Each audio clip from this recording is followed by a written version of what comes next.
Meeting. It is 5:08 on Wednesday, August 17th, 2022, and this is time for Canyon County Ambulance District Board of Commissioners special meeting to consider today's budget.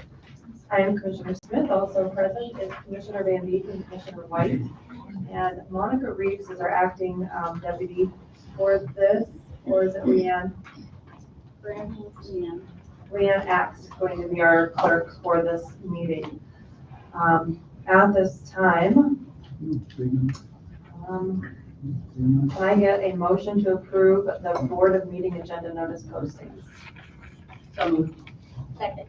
And then Commissioner White, I need you to grab that microphone so that it's right in front of your mouth.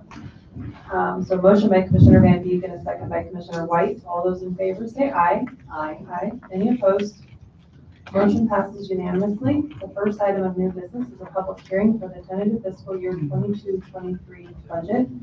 And joining us is Chief Stoll for the report. Good evening, Commissioners, and everyone that's here present. This is a full room, which is great. With the ambulance district, not the fire department. I promise not to tell on everybody. So yeah, it's nice to see everybody turn out, though, like you said, to be interested in local government. So that's great. So I just have a couple slides. I'll make it short and sweet. So if you want to click the first one. So the first one is just a little bit of information in case you don't know about the ambulance district. We currently have 9 ambulances on duty daily. This current fiscal year, we did add 1 ambulance that we stationed in the local fire department. We also have 1 ELS chase vehicle that's out in Wilder. It's a little bit more efficient to have a chase vehicle with a medic that responds with Wilder ambulance. We do have a field supervisor that's on 24 hours a day. And we have 9 stations, and something that we've done for quite a few years now is we've tried to house with fire departments where we can. It saves a lot of money because if we have the same response areas, it just makes sense to be in the same building. So we're in Middleton, Wilder, Nampa, and Caldwell fire departments, which is great. It's improved our relationships. Like I said, we just moved into Caldwell this current year, which is our first ambulance in Caldwell fire department. So fiscal year 2021 call volume about 19,650, and it looks like we're going to break 20,000 this year.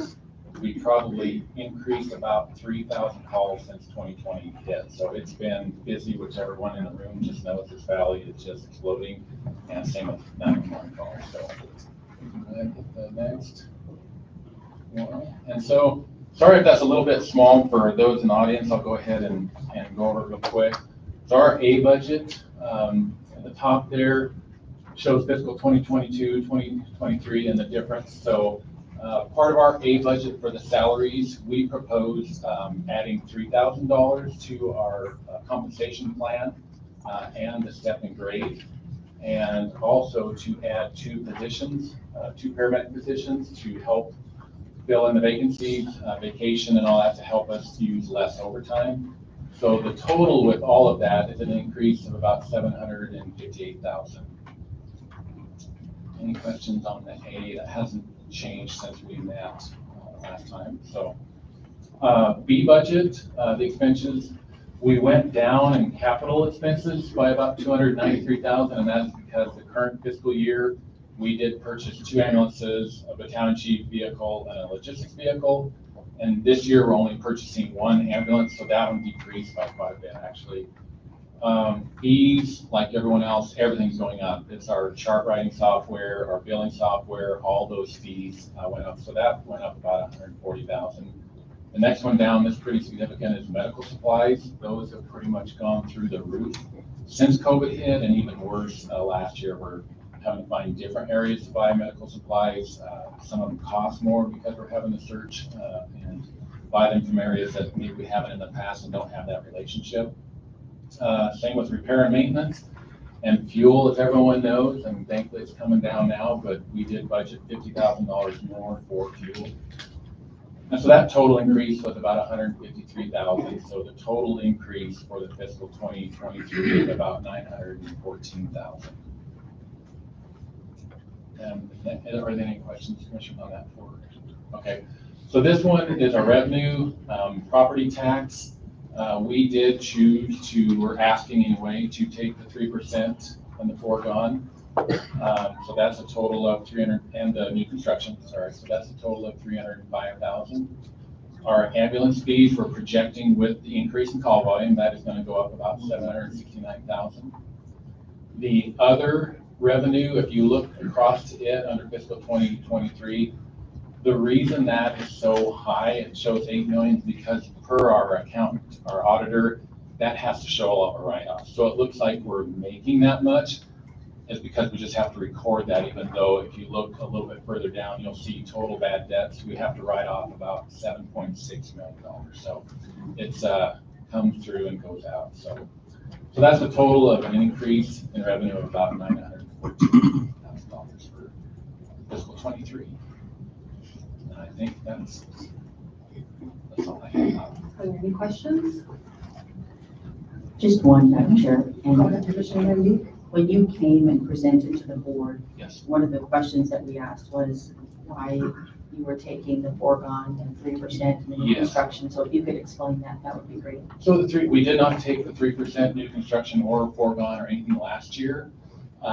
We really need to take it this year because of the increased costs.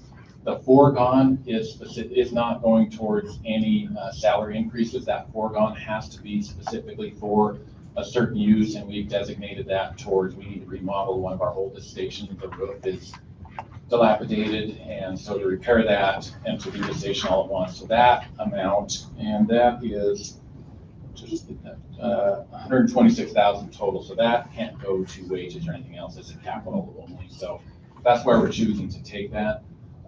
Also, obviously, we wanted to do an increase this year.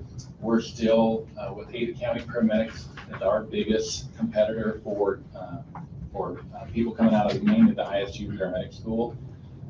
They did an increase this year, and I think their starting medic is about 75,000, and ours is going to be 53 still. So we're not asking to jump to 75, but because we can't afford to, but we do need to at least do the 3,000 that we're asking, because that's a pretty significant difference between us and Ada. And that's just this year. They changed how they're deploying and all that. And so it's about, I think, 4 something an hour more than our starting medic.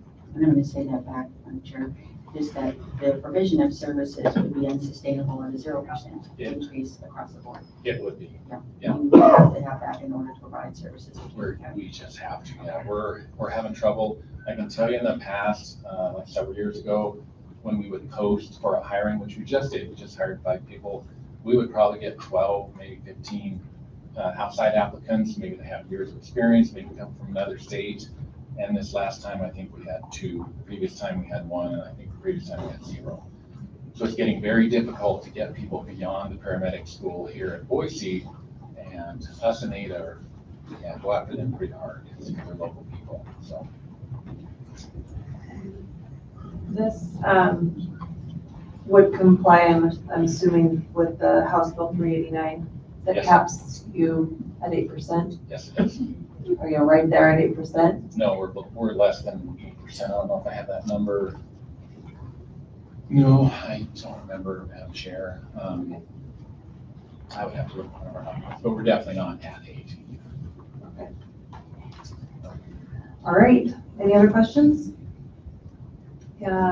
This is a public hearing. Is there anyone that would like to testify regarding this budget?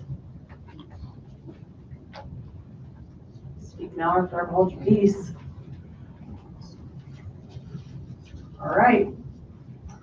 This is time for discussion and approval of the fiscal year budget for the year 23. Madam Chair. Commissioner Van Beek? Thank you, Michael, for your presentation and for the work that you and the team do in Fort Benning County. We've vetted this budget pretty carefully. We meet on a regular basis with Board and commissioners and just provide input and feedback. I know that you have been working to increase your fund balance, to maintain your solvency in the county, and continue to provide excellent service. So you've also formed partnerships with surrounding counties, including Ada County and over there in that Homedale area. I don't know if you want to expand on that, but it does increase the ability to provide those life care services. It does. Yeah, we work really well with the neighboring counties, and exactly whether it's Ada, Homedale, Martin, Wilder, Fire, like we work really well together. And we have to, because we're all in the same boat. Yeah, people are people in need, so. Yeah, and not to mention that your supply costs have gone up this year too. We did not really touch on that. Significantly, yes, it's like everybody else, it's just gone through the roof, and we have to buy it. Can't go without it, to be honest.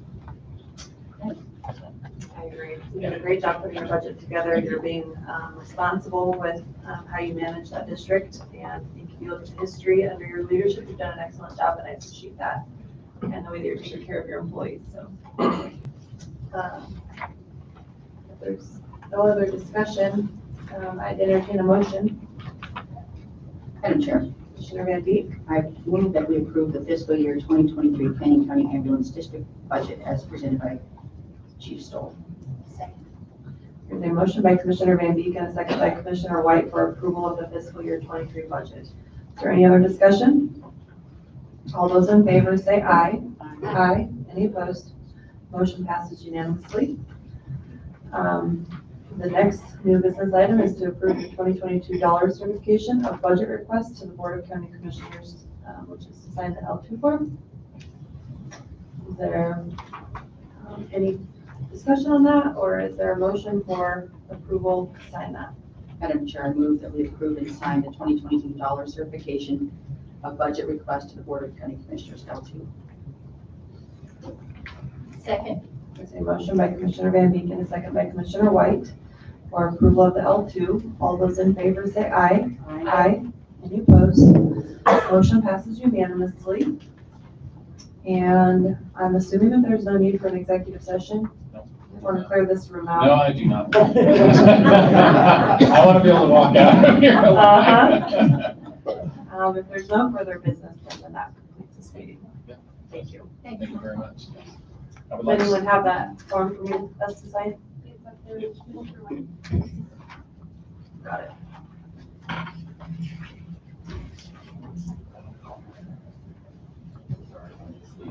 Thank you very much. Thank you.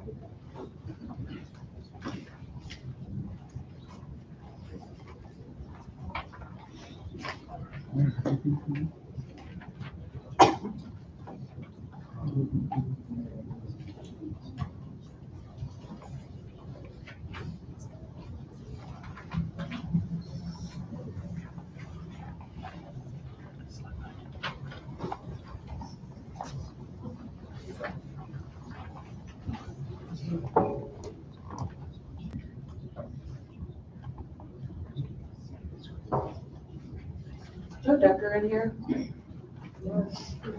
Did you get that posted? Yep. Okay, thank you.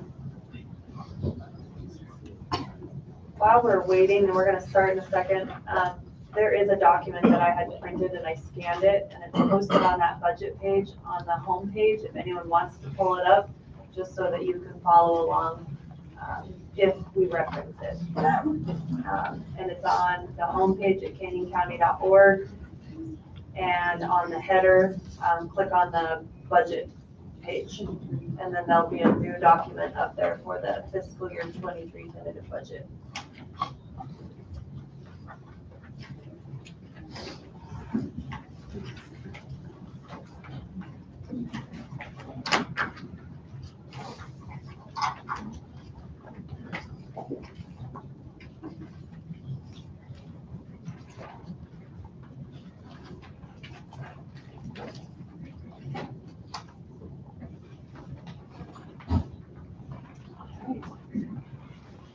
Ready?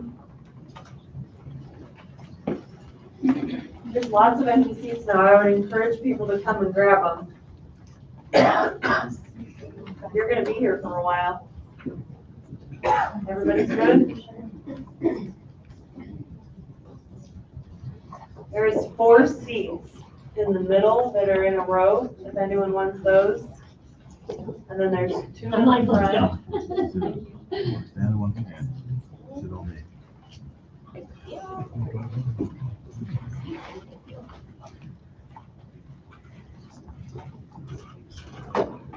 All right, you guys are brave. You're gonna be standing for a long time. Okay.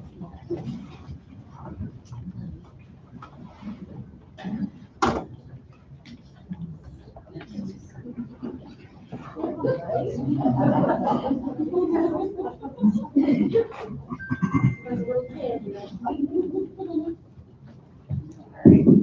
Hey, Monica gave me the thumbs up and we're streaming, so we're good. It is 5:23 on the 17th day of August, 2022, and this is time for the Board of County Commissioners, Canyon County Fiscal Year 23 Budget Public Hearing. I am Commissioner Smith, also present is Commissioner Van Beek and Commissioner White. Monica Reeves is our Deputy Clerk. Joining us is Clerk Yamamoto and Controller Wagner, who's also our Chief Deputy Clerk. And so I wanted to say good afternoon or good evening and welcome. This is incredible public attendance. We have employees here and paid constituents, and thank you for picking to pick tonight with us. And this has been quite the year for the budget. This will be my very last budget, and Me too. we had the opportunity to change the budget up a little bit this year. And we hosted 2 public meetings for input prior to the budget for feedback. And Board of County Commissioners took that very seriously. The clerk and controller also took that very seriously and weighed the input that we received. We have been receiving quite a bit of email traffic, all of which have been read and evaluated. The main topic of discussion, I'm sure, is going to be around employee raises. And so I just want to put on the record that it is a sensitive subject, and I would encourage all of us to remain respectful and understand that Canyon County, we did last year take care of our employees. It barely, the percentage of increase that was given, barely accounted for inflation. And as you're all aware, we're all living with inflation again. And we had employees that were qualified at the poverty line for public services, which costs the taxpayer ultimately. It's a constant request for those that are in those lower levels. And so this is a very sensitive subject, one that, again, we've taken very seriously. And so we want to hear from you today, and I'm excited to hear about what your thoughts are and if you have any proposed solutions. So this meeting was noticed to go from 5 p.m. to 7 p.m. And we need to try, out of respect for everyone's time, be out of here by 7:30. There is a lot of you here. However, there's not that many people signed up. And so we may be able to get through it. Each person will have 3 minutes for testimony. And for the sake of time, please respect everyone else's time and avoid repetitive testimony. So if someone gets up and speaks before you and you agree with what they say, please just state for the record that you agree with the previous testimony. And that will be noted in the record. And we are streaming this live on YouTube. And if you go to the canyoncounty.org webpage, on the header of the website, there is a fiscal year 23 budget quick link, and that will take you to a page that has all of the documents that we're going to be looking at and reviewing today posted, and the link to the YouTube page. So for anyone that's watching live online, thank you for doing that from the comfort of your home, because you'd be standing up in this room if you decided to come. So with that, I am going to really quickly give a big thank you to the clerk and the controller for preparing the budget and then modifying it for the commissioners for the tentative budget. I already said it that we each put a lot of work into this budget, and you guys were a part of creating these public opportunities and working diligently to make sure that we have a budget that is sustainable and will work for Canyon County moving into the future. So thank you for that, and I'm going to turn it over to each of you for public work. Thank you. And then speak really loud right into that microphone. Thank you, Madam Chair. Good afternoon. Welcome, everyone. Thanks for being here. I'd like to start out with thanking all of the offices and departments and folks that worked on the budget. You're right in front of it. We went through a lot of gyrations with this particular budget. A lot of work went into it, as one of the commissioners stated. I'd like to talk about the last 3 years here in Canyon County that we have worked on property tax lists. And to my knowledge, we'd be the only non-legislative person or outfit that has actually came with a plan to the state. My office, the assessor's office, we developed a bill that Bruce Scott carried with 48 co-sponsors. Didn't see the light of day. It never got out of the tax and revenue chairman's desk. But House Bill 389 was passed, and it was kind of fun to tell those legislators that here in Canyon County, we had already done more than what 389 asked for. And the truth of the matter is 389 did not help the residential property taxpayer. I think everybody knows what's going on with the high home prices and the high valuation assessed values.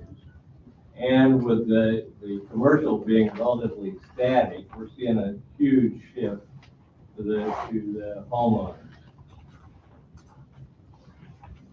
So we tried to do something about that here in the county. 3 years in a row, we basically had the same tax request. Actually, it went down a little bit those 3 years. We took no 3%, we took no foregone, and we took no new construction. So here we are at this point with the high values, throw in the worst inflation that we've seen in decades, and I'm telling you, there's some folks out there in our county that are hurting.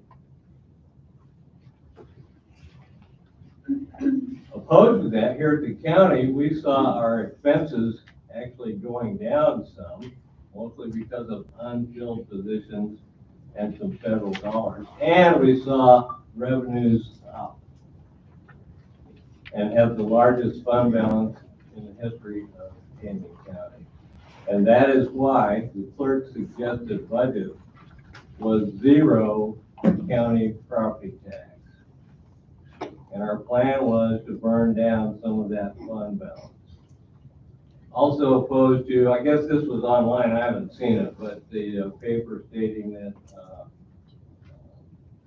the clerk's suggested budget was $4,000 per position. Actually, that was $3,000 per position for compensation. And did I think that was a fix-all? No, I did not. But the idea was that the board was going to bring in a compensation specialist at a later date, and we could figure out what we need to do. We need to work on the STEP program, and we need to work on the ranges.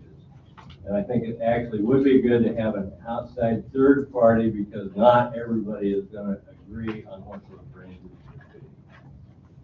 So I think we had an alignment situation, everything lined up with what's happening with inflation, what's happening with the property taxes, and the financial position of the county. I felt like it was in the best interest of the taxpayers to leave that money in the community, let that roll around. And, it's been said 7 to 8 times a dollar rolls through a community. So I wanted to just point that out, and that the Canyon County budget that the controller is going to present is with the commissioner changes as they requested. And Zach, I'll turn it over to you now.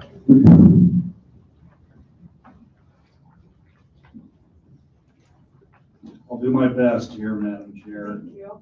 That's better. The budget is a financial plan, and that plan gets put into action through our employees. I want to recognize the talent, the capacity, the dedication of our county employees. They are tremendous.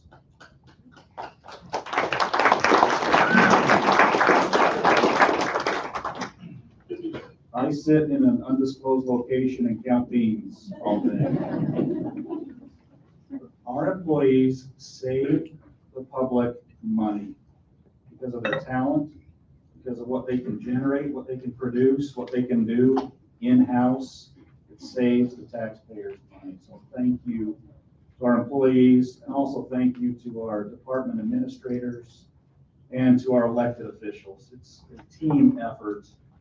And because of that team effort, over the course of some very difficult years, the county finds itself in what I would say is the best financial position it has ever been in. And that provides us freedom and flexibility to make some investments. That is a direct result of our employees, our department administrators, and our elected officials, and their dedication to serving the public. Thank you. Thank you for all that you do so much. This budget has been an adventure. Last year, the clerk described the budget by relating it to a movie. The movie was the greatest story ever told. And the other day he asked me what movie I could relate this year's budget to. And my first thought was Friday the 13th. It's been a lot of time, a lot of effort, but I believe that it's ultimately worth it. And thank you all for coming out tonight to participate in this experience. So I've got a slide presentation here we'll go through. The budget that was published in the newspaper was for $137.5 million. There have been some adjustments since then. There's been a roughly $4.5 million decrease in what was published in the paper. So the budget today sits at just over $133 million. 65% of that, $86 million, is for salaries and benefits. 35%, $46.6 million, is for other operating expenditures. Included in the 2023 budget, funding for 895 full-time positions. Our dedicated county personnel provide valuable services that enhance our quality of life here in Canyon County. Our personnel provide first-rate services in multiple areas, including public safety, public works, culture and recreation, indigency, and other general government services. We have our largest share of personnel, 444 full-time positions in the public safety area, followed by 400 full-time positions in the area of general government services.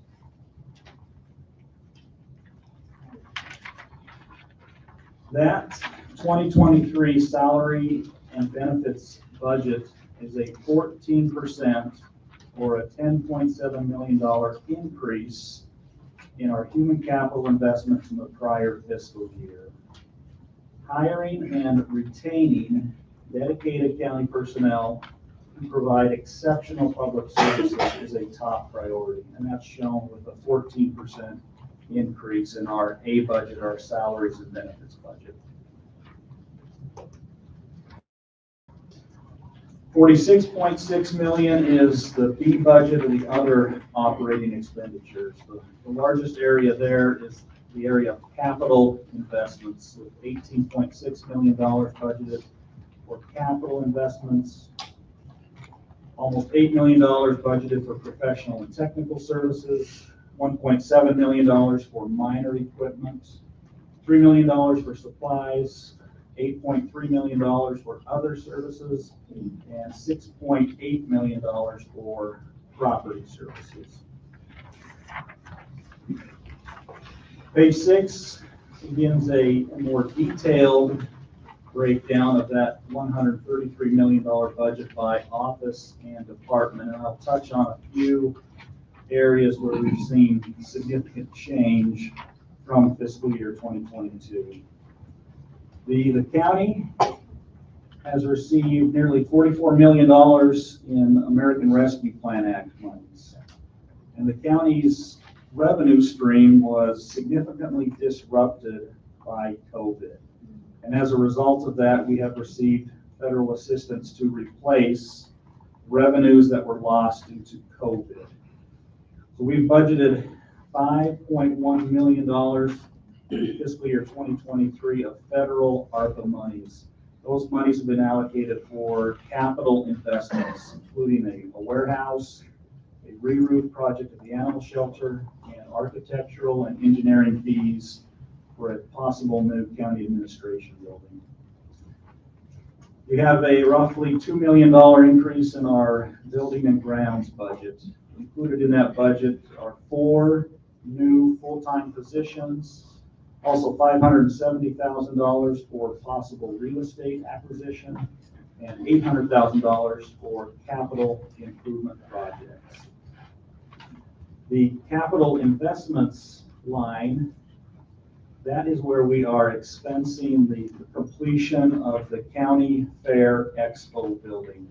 We anticipate that project will be complete in fiscal year 2023. We're budgeting $3 million for the completion, the finalization of that project. The clerk, auditor, and recorder budget is increased roughly $600,000. Beginning with fiscal year 2023, the county no longer has the authority to levy property tax for an indigent fund. The county still has indigent responsibilities. We are still a billing and collecting agency for the state. We still have responsibilities related to indigent burials. We do not have the authority to levy tax for an indigent fund. So the accounting for those functions has been transferred from the indigent medical department to the clerk, auditor, and recorder portion of the budget. So that represents a transfer from indigent medical to the clerk, auditor, recorder portion of the budget.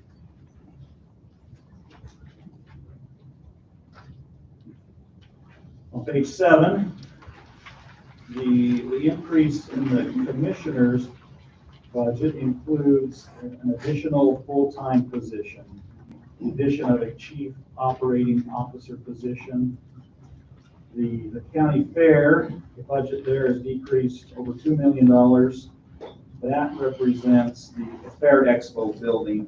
In 2022, the fair budgeted $2 million towards the construction of that building.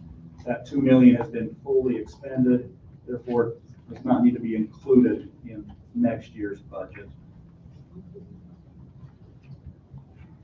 On page number 8,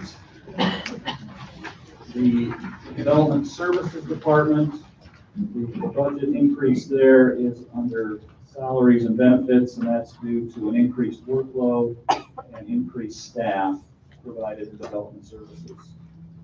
Our human resources budget includes also an additional full-time position for fiscal year 2023. That's a compensation and benefits manager position.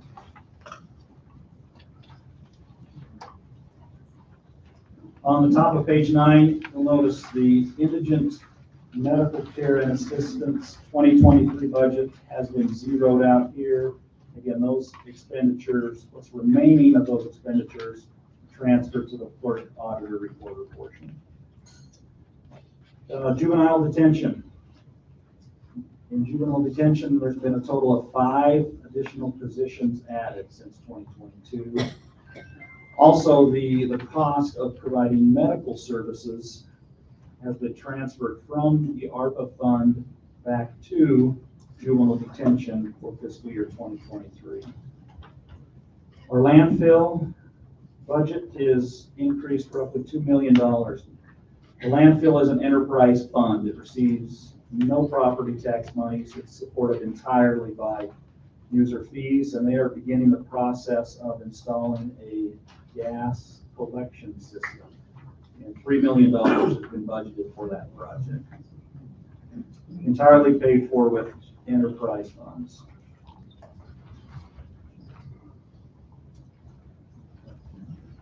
Page number 10, the county sheriff's budget. The increase there is related to an accounting exercise. We previously in 2022, we paid for inmate medical services, the Pod 5 lease payment, police vehicles, and inmate food services. Those services were paid for with ARPA monies in 2022. Those expenditures have been moved, transferred back to the sheriff's budget for 2023. And that's the change, the adjustment in the sheriff's budget from 2022 to 2023. Similar experience there with our tort fund. In 2022, the tort expenses were paid with ARPA funds. They've been moved back to the tort fund for fiscal year 2023.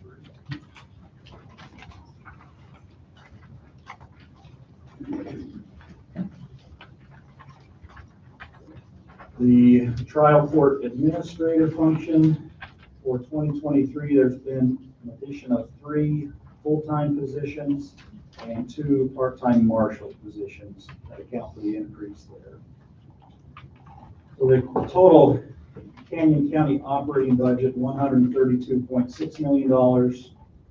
We also have 2 special revenue taxing districts, the Melba Gopher District and the Pest Control District. Not every county taxpayer pays taxes to those 2 districts. If you live in an incorporated city, you do not pay taxes to those 2 districts. If you live outside city limits, you'll pay to one of those 2 taxing districts. Property tax relief.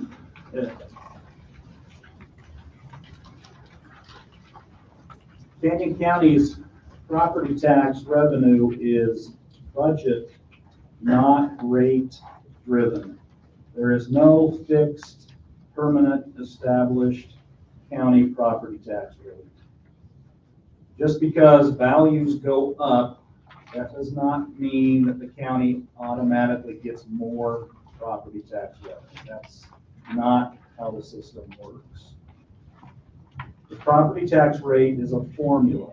It's calculated by dividing the property tax dollars requested by the net taxable value. In fiscal year 2020, the county levied over $54 million in property tax. Divide that by 15 billion of net taxable value, you get a tax rate of 0.0035. As the clerk mentioned, the county has been extremely frugal. We have not taken the allowable 3% increase. We have not taken the new construction increase allowed by law. As a matter of fact, our 2023 property tax request of $40 million is over $14 million less than what was levied in fiscal year 2020. We are asking the community property taxes for $14 million less than we did in 2020. That should result in significant tax savings relating to your county portion of your property tax.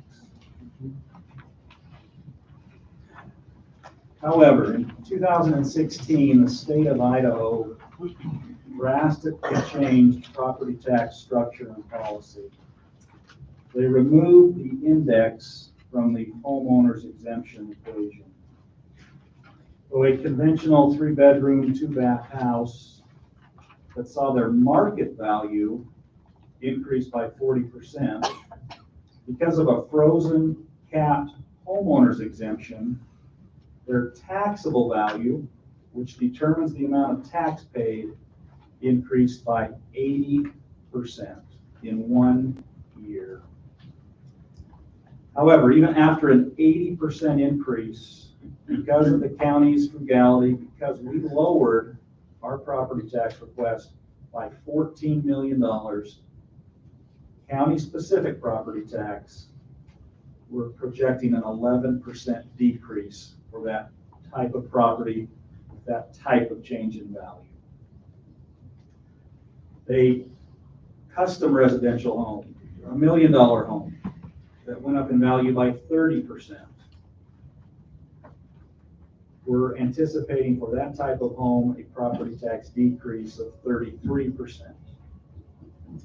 And for a neighborhood commercial property with a 4% increase in net taxable value, we're anticipating a 48% reduction in their county property tax. So because of how county home values, commercial values move and appreciate at different percentages, not every property gets the same property tax savings.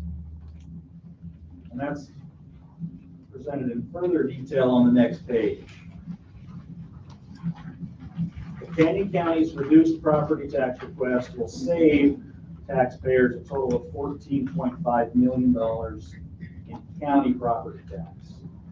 However, not all classifications of property will share equally in the property tax savings. Residential property is 75% of the total value. However, they only receive 55% of the property tax savings. Commercial property is 24% of the total value, and they receive almost double that amount in property tax savings. They receive 43% of the $14.5 million in savings. Also, please remember the county's portion of your property tax bill is only roughly 20%. But you may still see, if you live in a city, it's very likely you will still see an increase in your total property tax bill. The county only represents, in general, about 1/5 of your total property tax bill. The county is working diligently with legislators to try to reestablish an index to the homeowner's exemption. I feel very strongly that the homeowner's exemption index should be tied to values. And as house values increase, the exemption should increase with it. Over the past 5-6 years, there's been a tremendous shift in the property tax liability. Homeowners specifically have seen their property taxes escalate. The largest commercial enterprises have seen their property taxes decrease. That shift has already occurred, it's already taken place. And by reestablishing the index, you'll restore some balance and equity to the property tax system and structure. And we're doing everything we can to help move that along. The last page shows the county 2023 budget by fund. Fund accounting is specific to governmental accounting. It's a method to provide transparency and clarity as to how monies are budgeted and spent. So the total expenditure budget, $133 million, $66.7 million of revenue and funding will come from sources other than property tax. Fees to record documents, fees of motor vehicles, fees at the landfill, fees for development service activities. The county receives more revenues than just property tax. And we're projecting over $66 million in revenue from sources other than property tax. The $40 million county-specific property tax, plus the tax levied by those 2 special revenue taxing districts. A budgetary use of fund balance, just under $26 million. The projected fund balance at the end of the current fiscal year, over $92 million. And the calculated fund balance at the end of fiscal year 2023, $66.5 million. So the county has a balanced budget under this proposal for fiscal year 2023. Madam Chair, thanks for your comments, your kind words, and I want to express and recognize the work the county commissioners have done as well. Again, it's a team effort. great deal of time and effort invested by many to get where we're at tonight. Thank you. Thank you. Are there any questions from the commissioners? For the clerk or the controller? Okay. I have a question. If Joe Citizen wanted to, there's a lot of talk about House Bill 389, I asked it of the ambulance district. If you look at our budget growth, how does the average person determine if we exceeded or are under the 8% growth now? Madam Chair, you could go to page 12.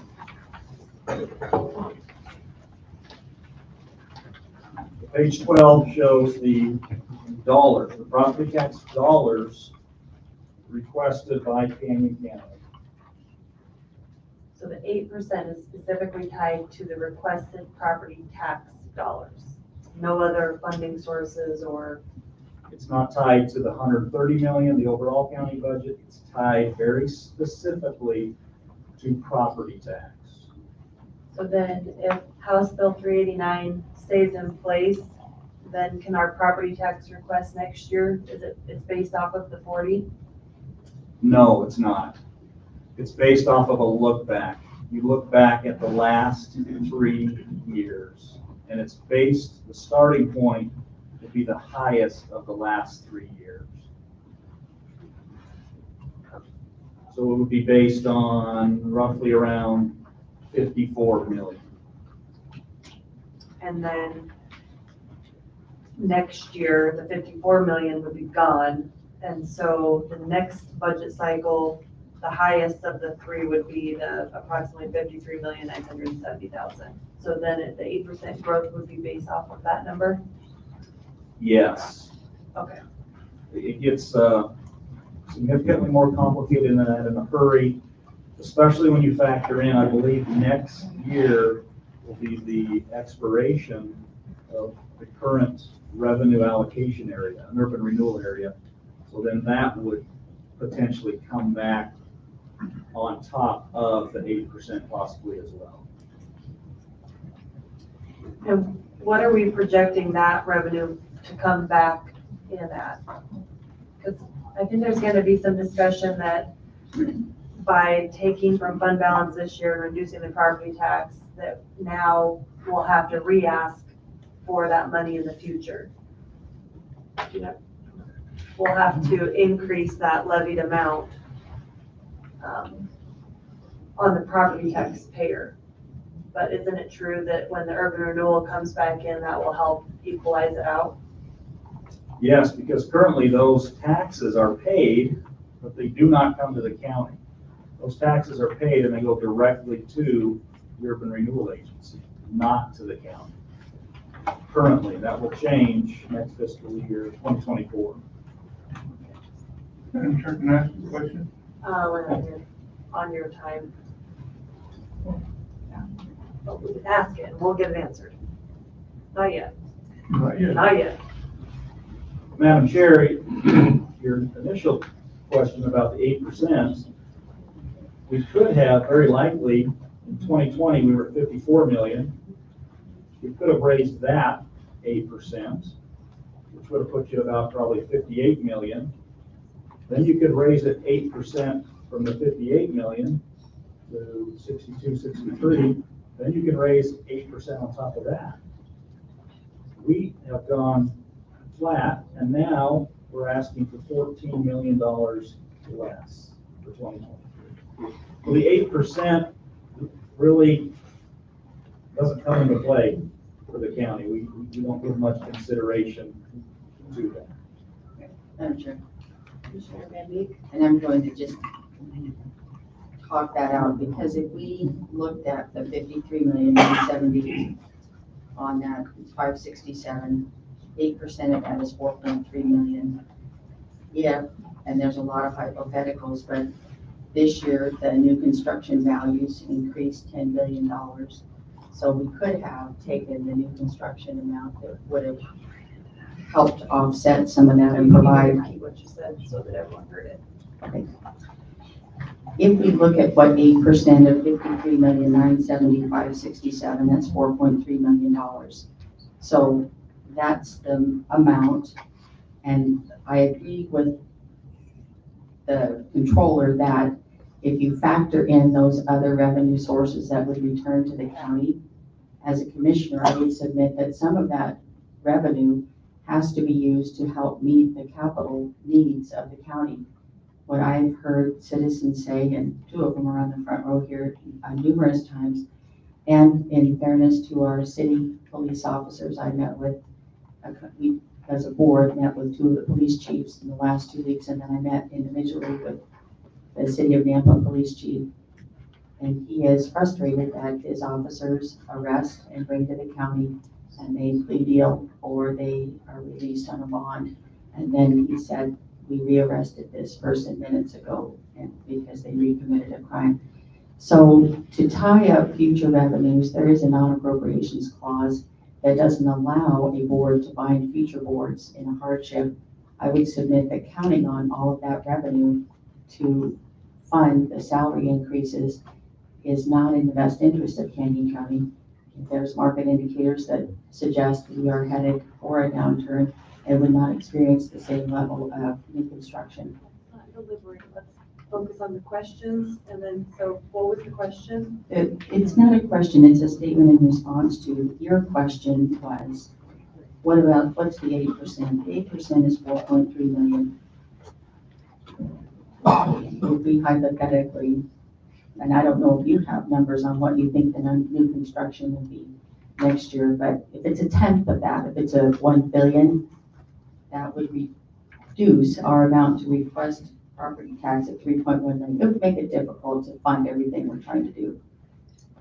For the record, Can I that's the clean up standard. one number real quick? So new construction value this year to Canyon County was less than 1 billion. Oh, thank you. I said Not 10. 10 billion. So I thought that's a big difference. I thought it increased 10 million from 22 billion to 32 billion.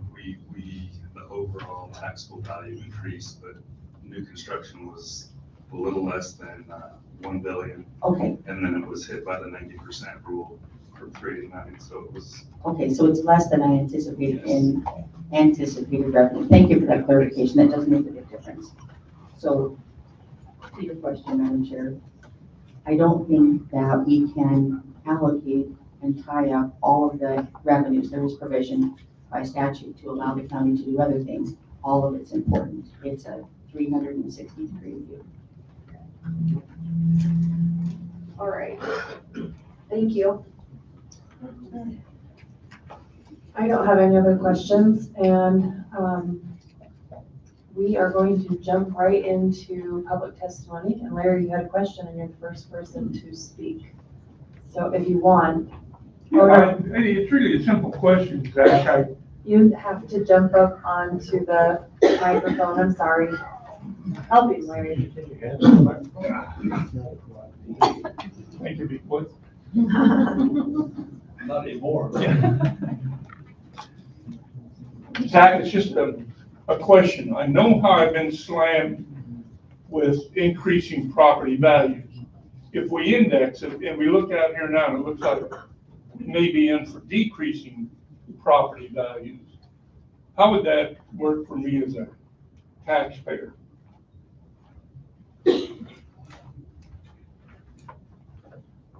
How would that work for you as a taxpayer? Yeah.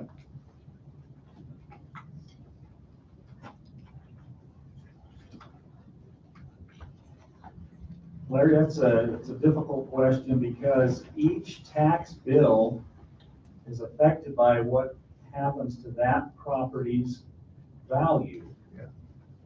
If your value goes down and it goes down at a similar level to other properties, then there won't be any impact necessarily to you if the properties move in tandem.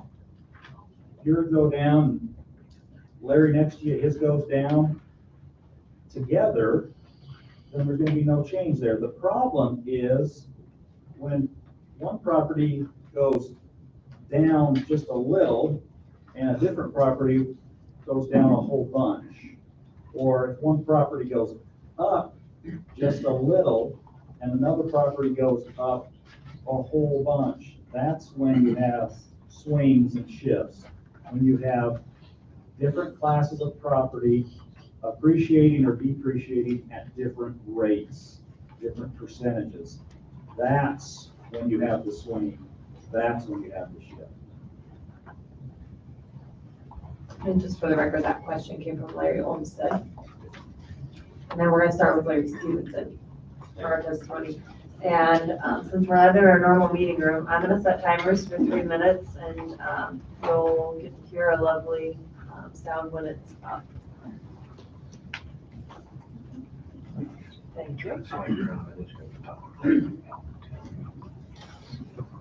Before my time starts, can I ask one question? Okay.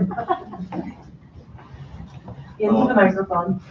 There's been some confusion to the public about the county doing a fixed pay raise for each employee. What is that proposed in the budget? How much?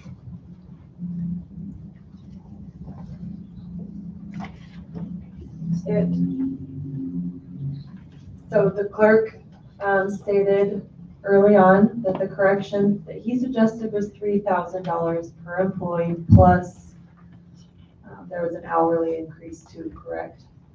Oh, no? Oh, okay. And then we had some different reiterations that are all public record. All of those hearings are posted online. What was published from the last meeting was an increase that was more of a tiered approach. And so Kate, do you want to give like a brief summary of that, or Greg?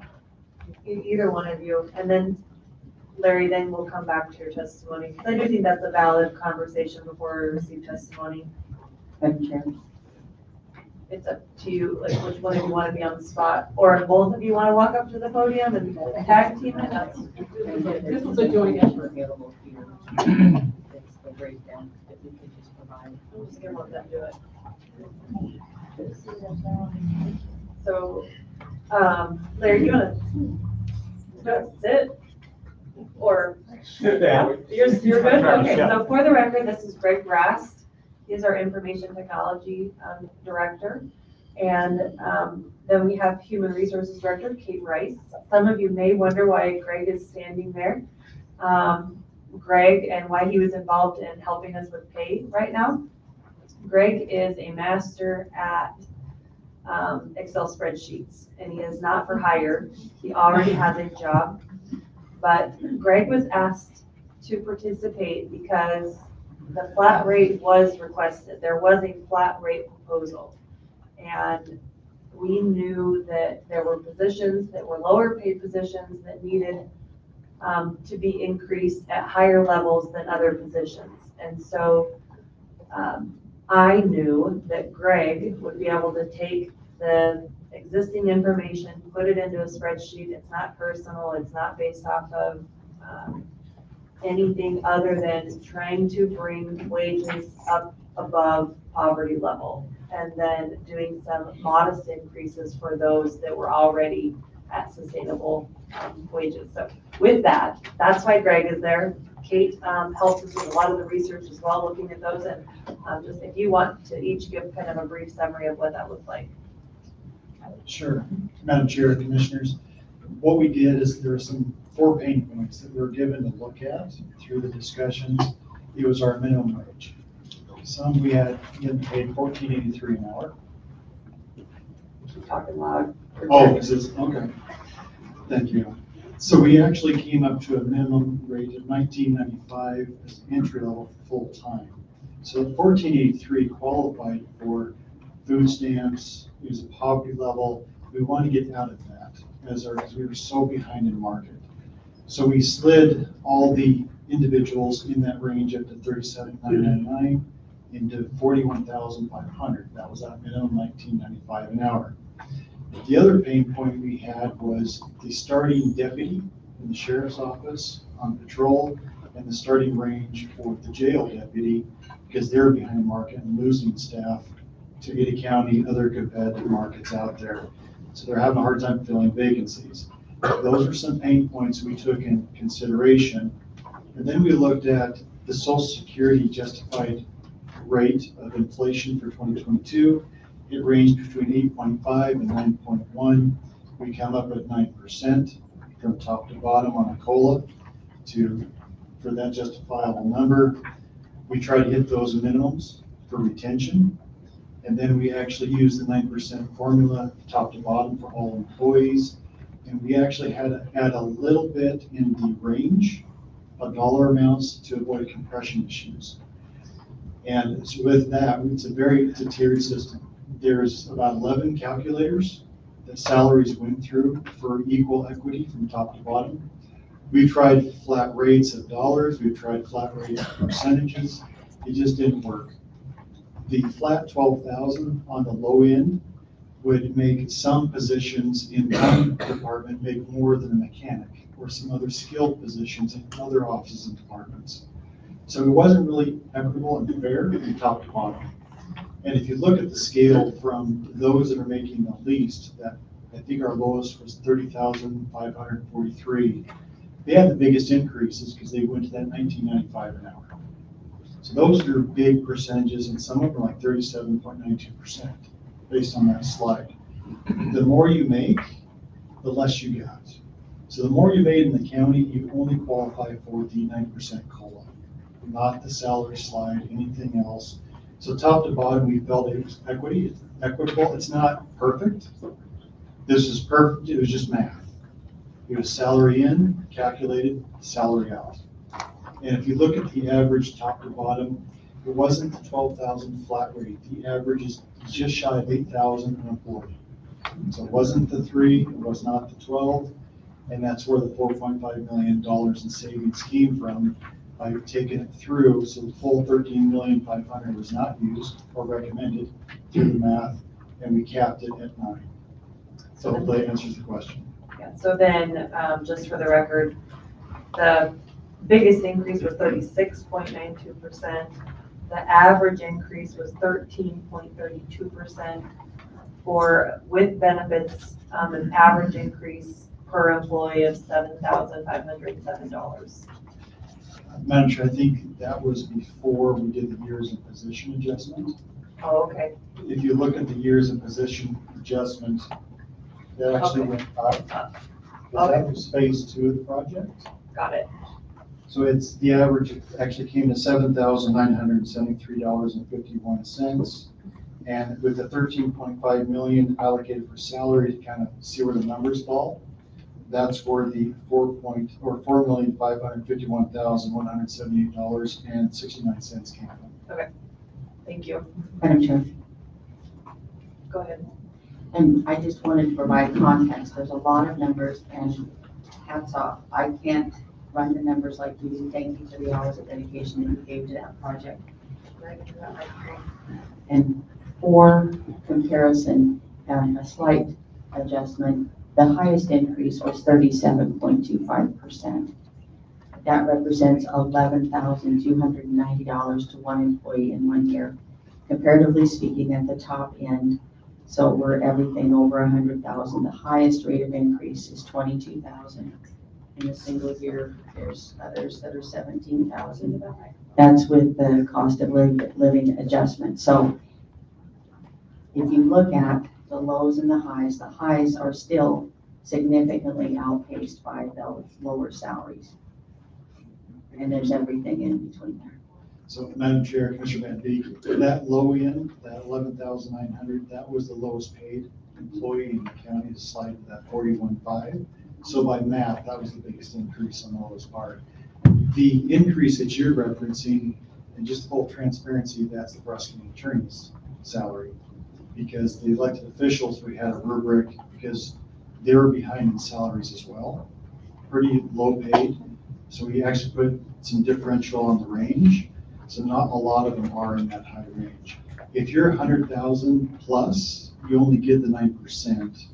And mathematically, a 100,000 salary, it's a $9,000 increase annually. Yes, understood. Yeah, thank you for that.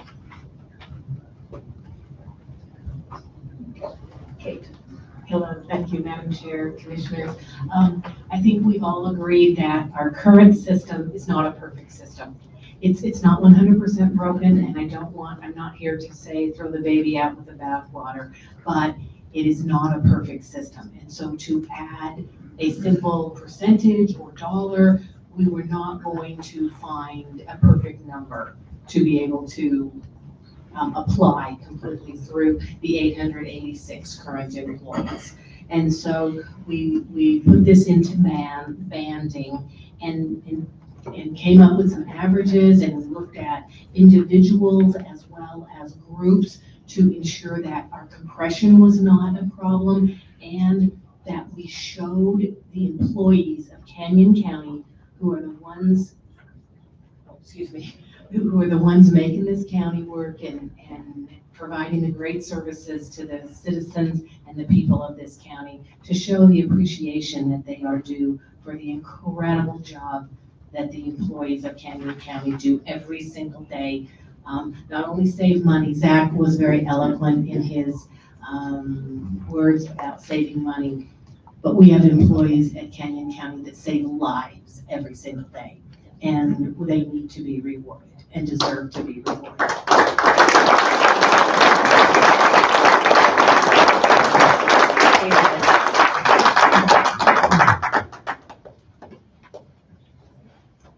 All right, now, let's go, Larry. And your time is starting.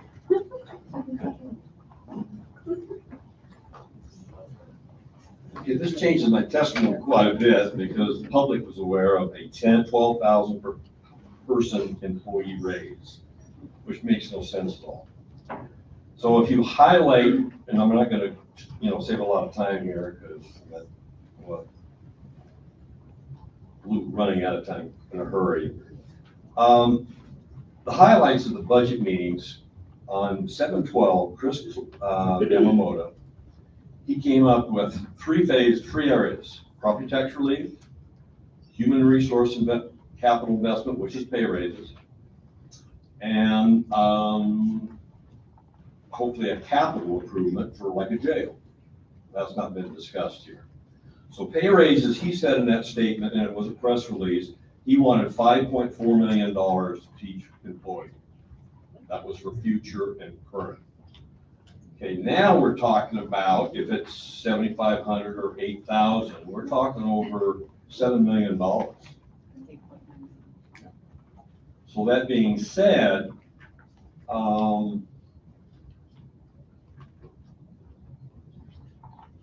that's a lot different than the 5.1 that you originally proposed to the public. Why the big difference? Why the big increase? So my comments are, as I understand it, when it comes to these pay raises and the thing that we just heard about, this is not based on performance values, evaluations or reviews, or merit justification. It's just a pay raise that people think they need to get. How does the public equate to that? They don't. So one of my main questions to the board is who came up with this 12,000 figure that was released to the press? Answer that later. So obviously the problem with a flat pay raise is some people are overcompensated, some aren't. So while the economy COLA rate, which is 8.5% inflation, my committee looked at a $15 an hour employee making $30,000 a year. If he gets, let's say, I use the number 7,500, he's going to get a 25% raise. A $100,000 person is only going to get a 7.5% raise. That doesn't seem fair. It doesn't seem, it is problematic. The fact that the private sector, most pay raises are based on some kind of performance evaluation, merit, or COLA rate. A flat rate for all the workers, of course, that's kind of mute now, is not motivation for the higher paid employees to work. That was 3 minutes? That was 3 minutes. Thank you. Thank you. I appreciate your time. Amy Wagner. And then after Amy, it'll be Jody Arnold and then LJ Wade. Time started. Hear my name, so Amy Widener. I came here because, I mean, we have property tax, federal tax, state tax, grocery tax, spending tax. Every time we turn around, we're being taxed on everything.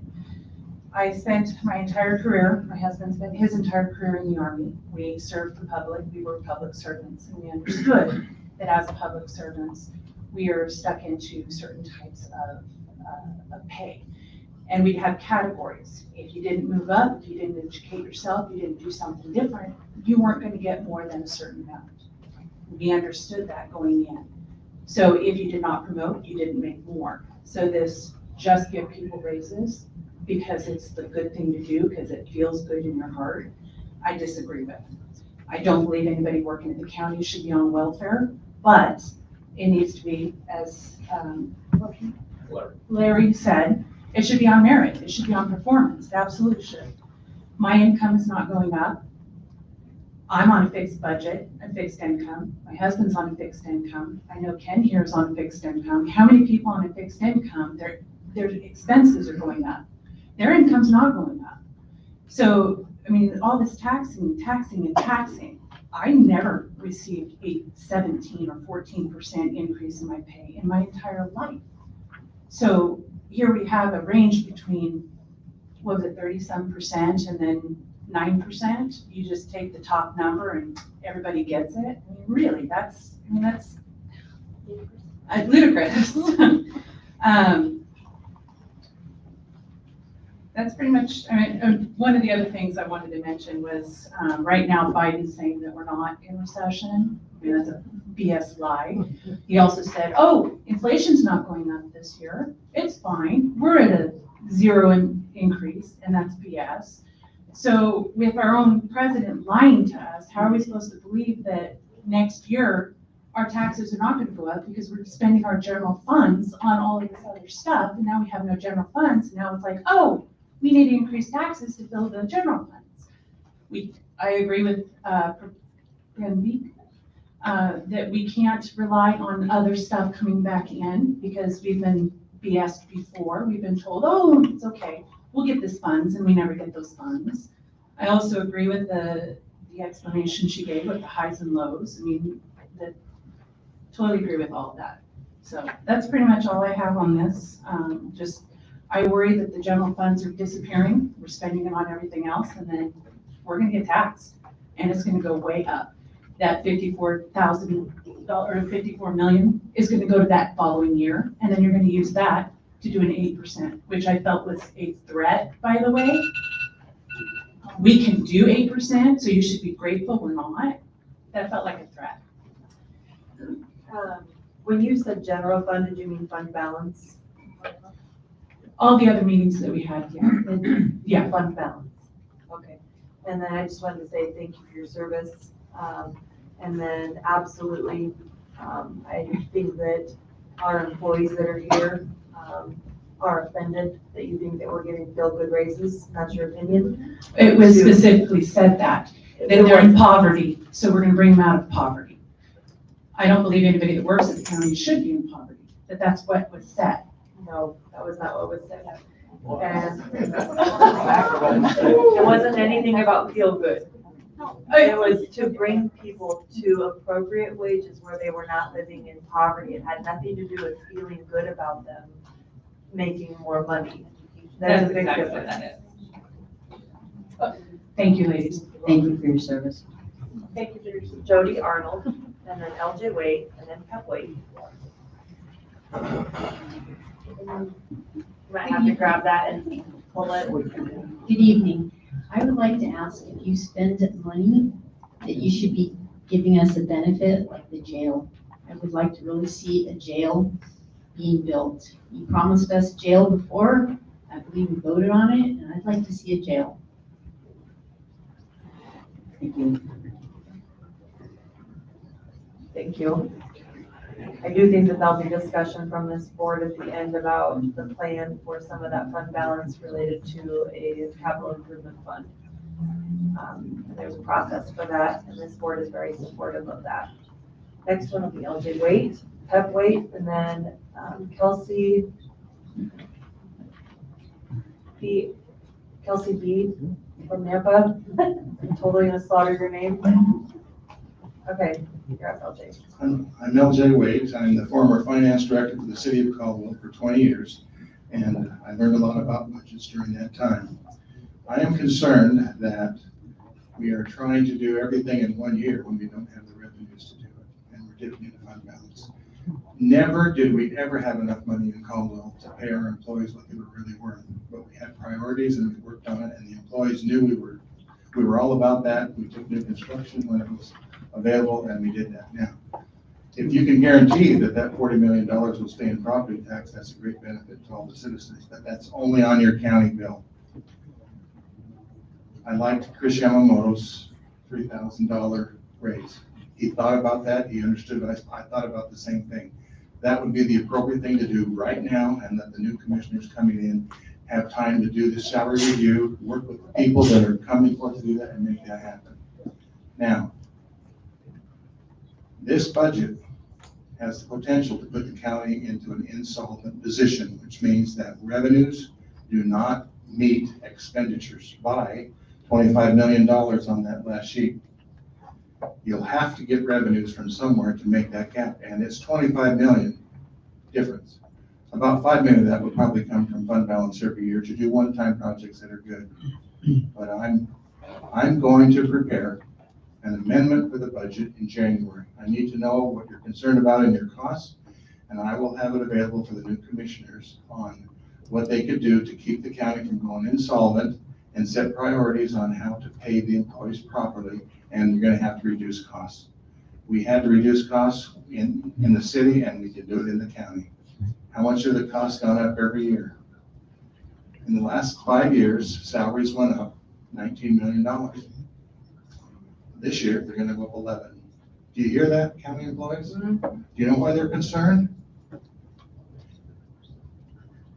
You got to have priorities. You've got to communicate with the employees. You've got to show them you care. You've got to pay them. But you're public servants, and you're here to serve this community and to help them live a happy life too.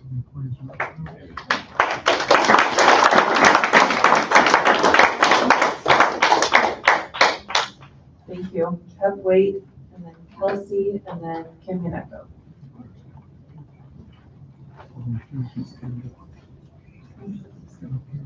Grab that microphone. Thank you. And I'm starting to time. I'm going on the $12,000 raise for everybody. So through public records request, I requested some information on, and for the last 3 years, well, let me backtrack. The reason why they wanted such a large raise, and in the meetings I've attended before, they said that we are trying to correct the high turnover that we have in Canyon County. So I requested the numbers on how many employees left the county in the last 3 years. And according to the report that I received, 465 people left, and there were 244 in 3 departments that took these numbers.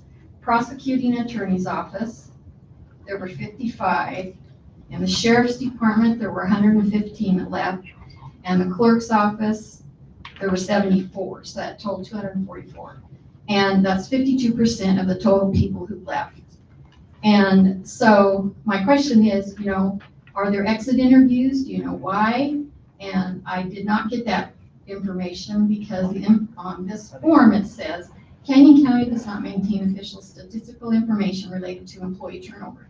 So I was trying to think, if the county isn't getting that information, then how come the meetings I attended said that we had a high turnover? How did they know? Do they know the reasons why there was such a high turnover? And so that was my question, that in my mind, I'm thinking 52% of those 3 departments, I'd be asking the question, what's going on in those departments that people are leaving? So that's all I have to say.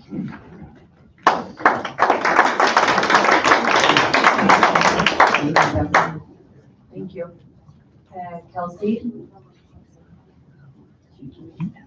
And then Kim, and then Paul Smith.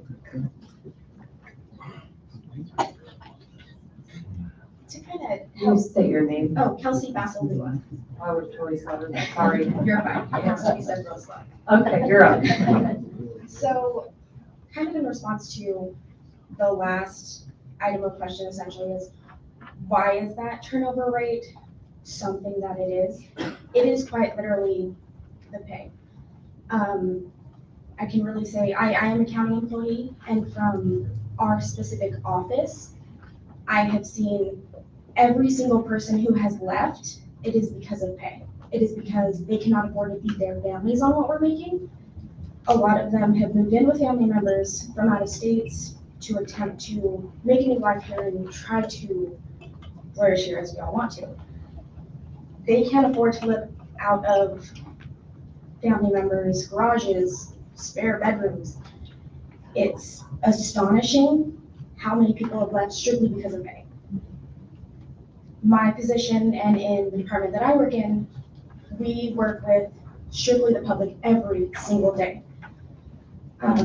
We're not necessarily always treated the best, but we attempt to treat every person with the utmost respect that we can.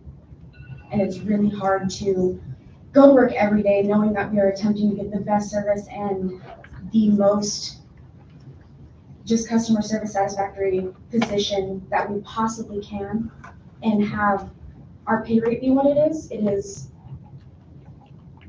It's not sustainable. I honestly don't think any of us in our county office, if we were to attempt to start to try to find an apartment, a new home, we wouldn't qualify based on what we're making. We wouldn't qualify, we don't even qualify for assistance at that point because we make too much to get assistance, but we don't make enough to assist ourselves at the very end of it. A lot of people are struggling, a lot of people are taking second jobs. I personally try to go out of my way to find other means to make money because I don't make enough at what I do now. It is constant stress to try to make ends meet, and I'm sure it is for everybody. But in the position that we work in as a county employee, it really is crazy how underpaid we are, and that we strictly are, a lot of us are at poverty level. Some of us just above where we can't get the extra help that we need to make any sort of a difference. It's a struggle, and especially in my department, we've been underpaid for quite a long time. My supervisor's been attempting to get raises for us for years. I was strictly positioned for the job to update our job description to show that we're not entry level. It takes years to be comfortable in our positions. We have multiple laws that we need to understand. Every statute, every code, whether it is state, county, everything. We have a lot that's put on our plates and a lot of stress that we have to deal with on a daily basis. And it's just a lot. Thank you. Thank you.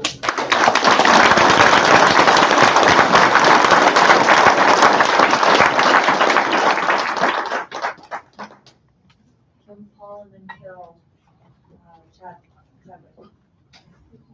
I just have one question before we start. So it's an $8.9 million increase beyond what our salaries budget is for. Is that correct? I want to make sure I understand that. The 8.9 increase that you're asking for salaries is beyond, over and above what's already allocated for salaries. Is that correct? I just want to make sure I understand that. I don't have that number exactly in front of me right now. And is your question, is it $8.9 million over fiscal year 2022? Correct. Yes. 7.9. 8.9 is what the 8 numbers that were provided on that spreadsheet. Okay, Kim Yanechko. Federal poverty level is $13,590. We keep hearing $38,000, that's for a family of 6.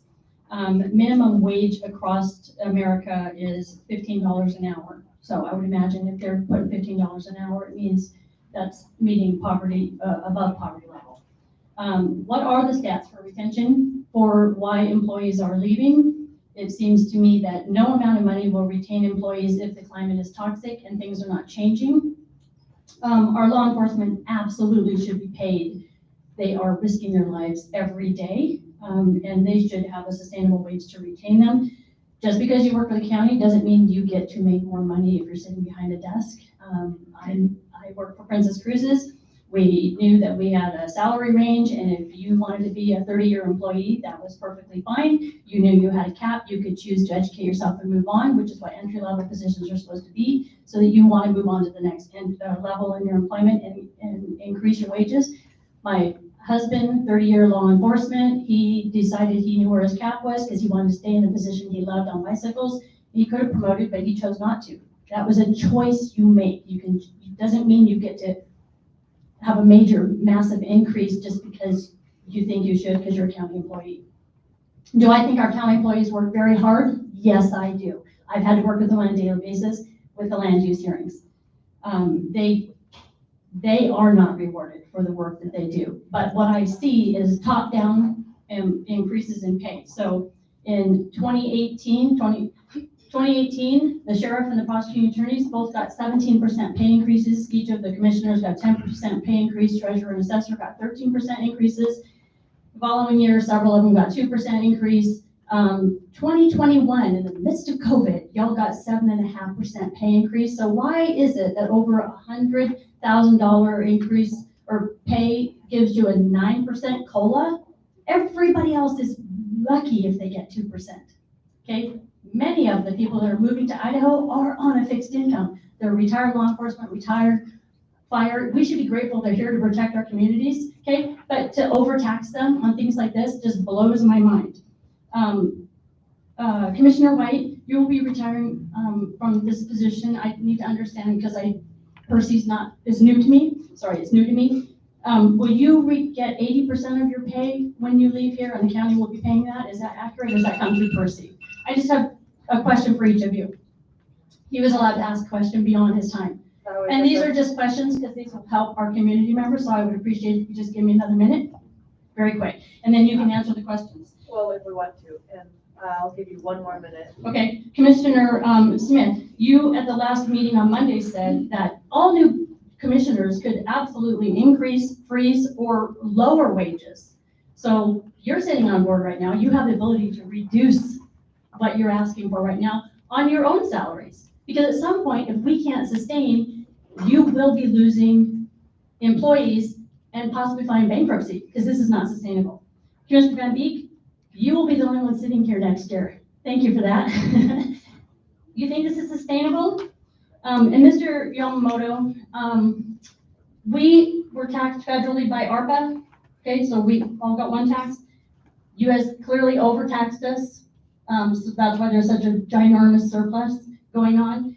So in 2024 and 2025, you'll be taxing us yet again. So while you're saying property taxes won't be affected or they'll be reduced, at some point, we're gonna feel the heat, and it will come on the heels of our values of our home being way increased. Thank you for the extra minute. Thank you.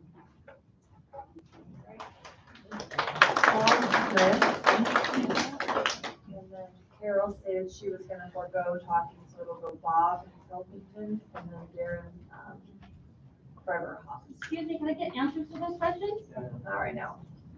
Oh, my God. This is why you're not on the board next year. Madam Chair, you're out of order. You are out of Answer my order. You question. absolutely are out of order. That is ridiculous. Paul, you're up. Thank you, Madam Chair and Commissioners. May I forward my 3 minutes to this young lady right here to speak, because for the record, I agree with what she's saying. And I also agree with the gentleman from the city of Caldwell, and I'd like to hear more from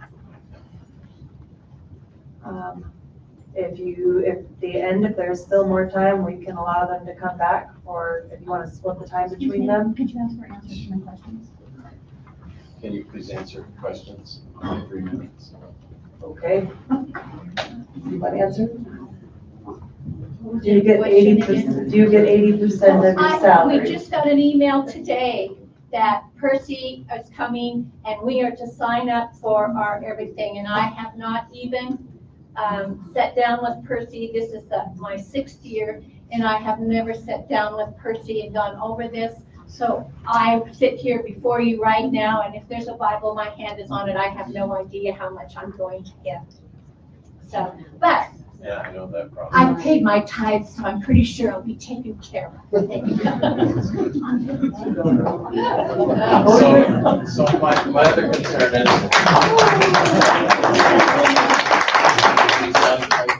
No, I still have questions for the others, thank you. What was your other question? So my other concern is I watched my house payment increase year after year after year, and it's all due to taxes and insurance. I'd love to retire someday, but I can't because it just keeps going. So the only way I could do is sell my home and move into something that's not taxable. So that is my concern. So that's all I have. Kim, what was your question to me in summary? On Monday, you had indicated that We can reduce the wages. commissioners could increase, freeze, or reduce wages at any point. Of course, you would know that would be political suicide.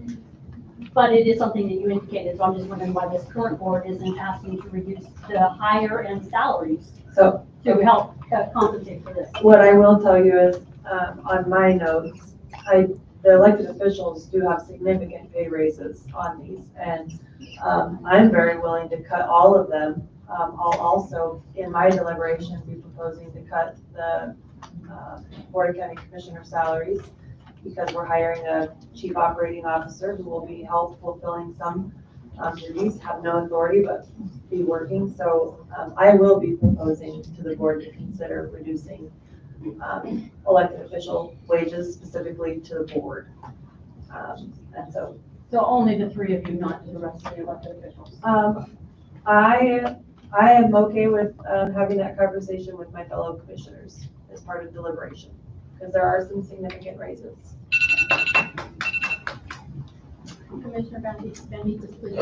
Yes, any question to me was whether or not I support this budget. I do have prepared comments, and I would like to hear the rest of, it won't change my comments, but my comments and that deliberation process will come at the end, if that's fine with you. Yes, thank you. Thank you. And then Bob Pilkington, And then Mr. Darren. Yamamoto? That took up the time. We will come back to him. You know what the question was at the end, if you want an opportunity? What was the question? Yeah. Was about what the taxes would do? When we're coming back around, because you have overtaxed us, we're getting federal tax, you're trying to reduce our property taxes, but in 2 or 3 years, we're gonna be taxed at a level where our homes are right now, we're gonna get hit pretty hard, because you're gonna have to refund the budget. Well, we're sitting on more fund balance than we've ever sit on before. Because you overtaxed? What I'm hearing from this group is you would prefer that we tax you at the maximum rate now, or would you rather have a discount? We'd like a refund. Because you're still gonna take property. All right, so I'm gonna keep order, and then Kim, I Thank need you to stop asking questions and talking out of order, so. Thank you. All right, Bob, and then Darren, and then Randy Haverfield. Bob Pilkington.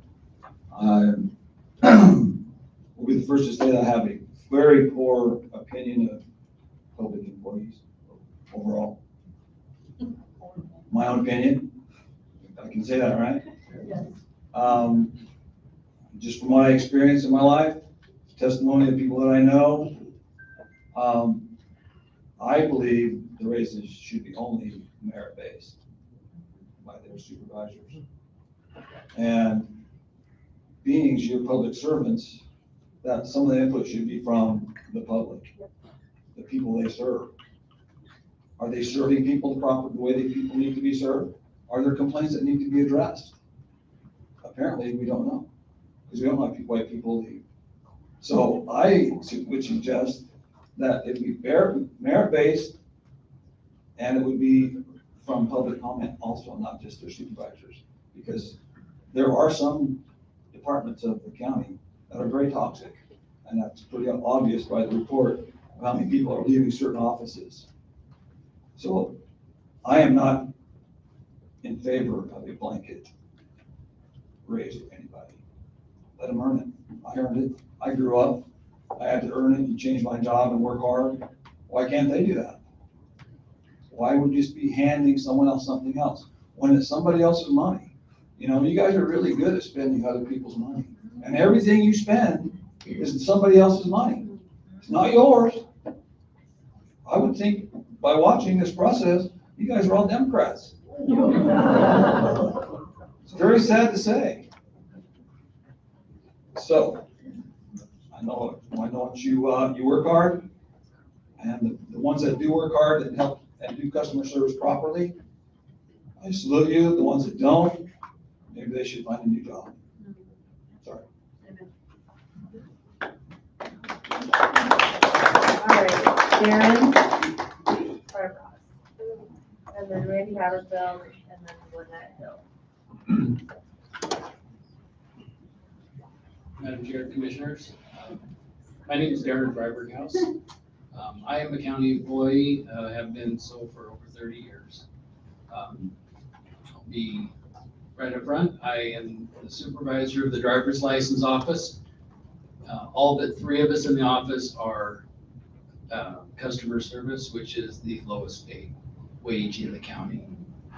The services that we provide in the driver's license office, we issue driver's license, ID cards, sex offender registration, concealed weapons permits, and fingerprinting service.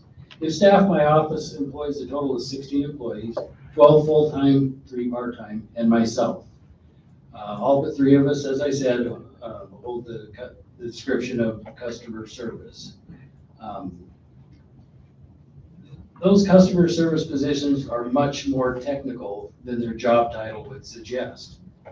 They must process endless amount of out-of-state transfers, our local residents, and those new to our country from all over the world. We're often creating their first-time state-issued credentials using out-of-state documents, a myriad of U.S. immigration documents, as well as foreign documents.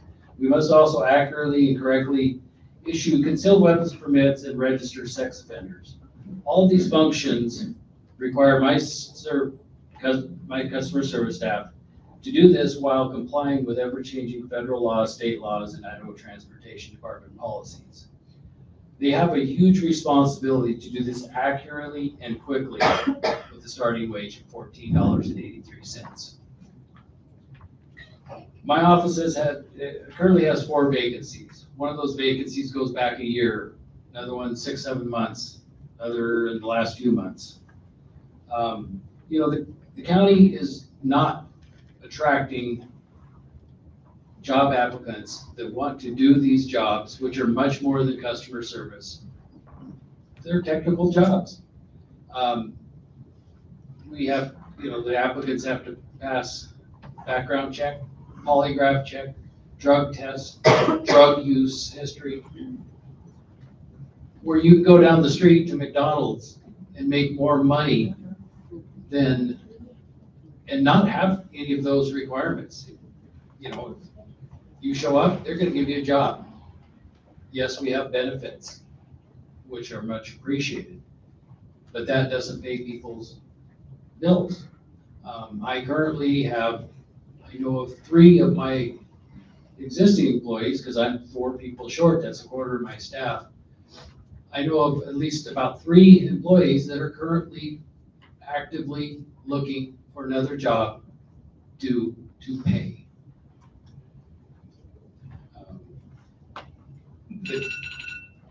Thank you.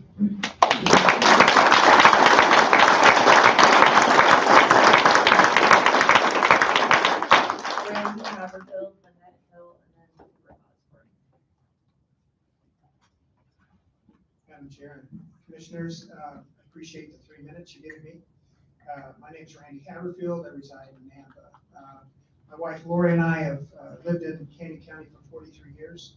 I've owned and operated an architectural practice in Nampa for 30, and we've raised our kids here. It's a wonderful place to live. For the last 9 years, I've served on the Nampa City Council, 3 as president of the council. I'm not sure why I'm here tonight with another budget hearing. We just had one on Monday for Nampa. But what I would say is this: I'm not here to pick apart your budget. It's not my place.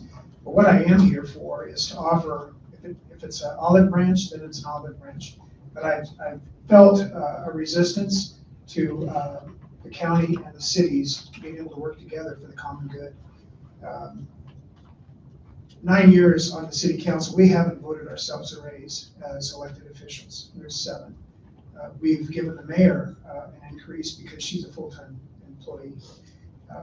But I think the intent of being a public servant is to serve the public, to look after the best interests of those that put us into office, and we're representing them. There's a lot of people in this room, there's a lot of people out there that are on fixed incomes. They don't have an increase wage coming in, so this bump is going to be huge to them. But as I was sitting and listening to people talk, I was also looking online. Fortune.com is speaking about Boise as an example. Austin's another place, but they're talking about the honeymoon is over. We've seen an increase in property values up to 50% in Boise. But there's been a decline in home sales just in Boise by 28% just in the last 10 months. Property values in Boise have dropped 3.5% just in June.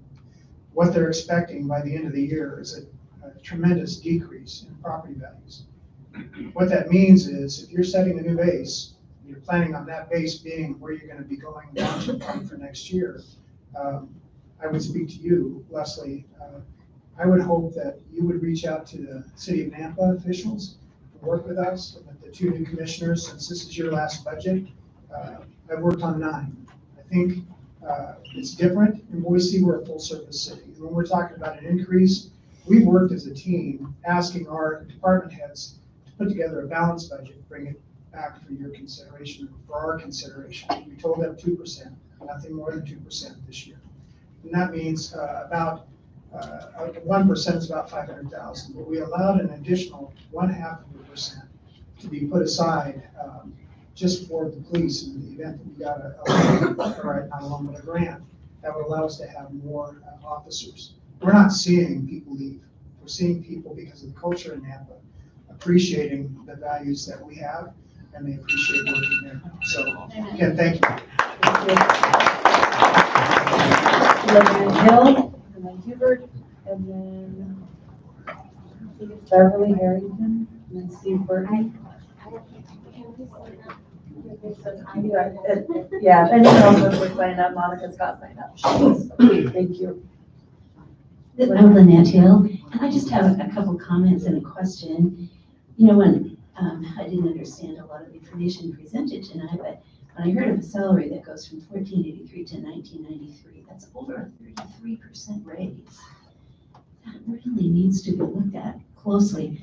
I mean, maybe the salary should have been higher before, but I've just never heard of someone getting a 33% raise without having increased responsibilities or something else. The other thing that I saw was that you spend 65% of the tax revenue that comes in on salaries. With this new increase in salaries, what will the percentage be? Will it remain at 65%? Or not? Maybe it will, because you're increasing the taxes so drastically. My other question is, you know, I hear and I've heard of the salaries of the commissioners, and they're very, very high. I have a doctorate that taught at NNU, which has been retired a couple of years ago, and your salaries are double what I was making just a few years ago, with 41 years of experience in education and a lot of education. And I just wonder what you do to earn that kind of income in the same valley.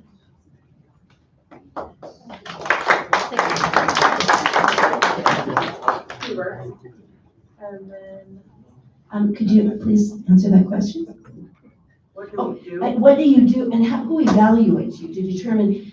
When I worked at NAU, I was evaluated constantly. I got so sick of it. I was evaluated by my supervisors, by my students for every single class I taught.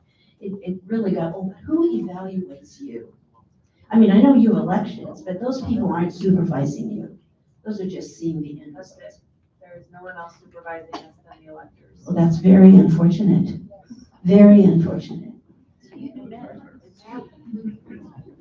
All right. Hubert, and then I think it's Beverly, is that right?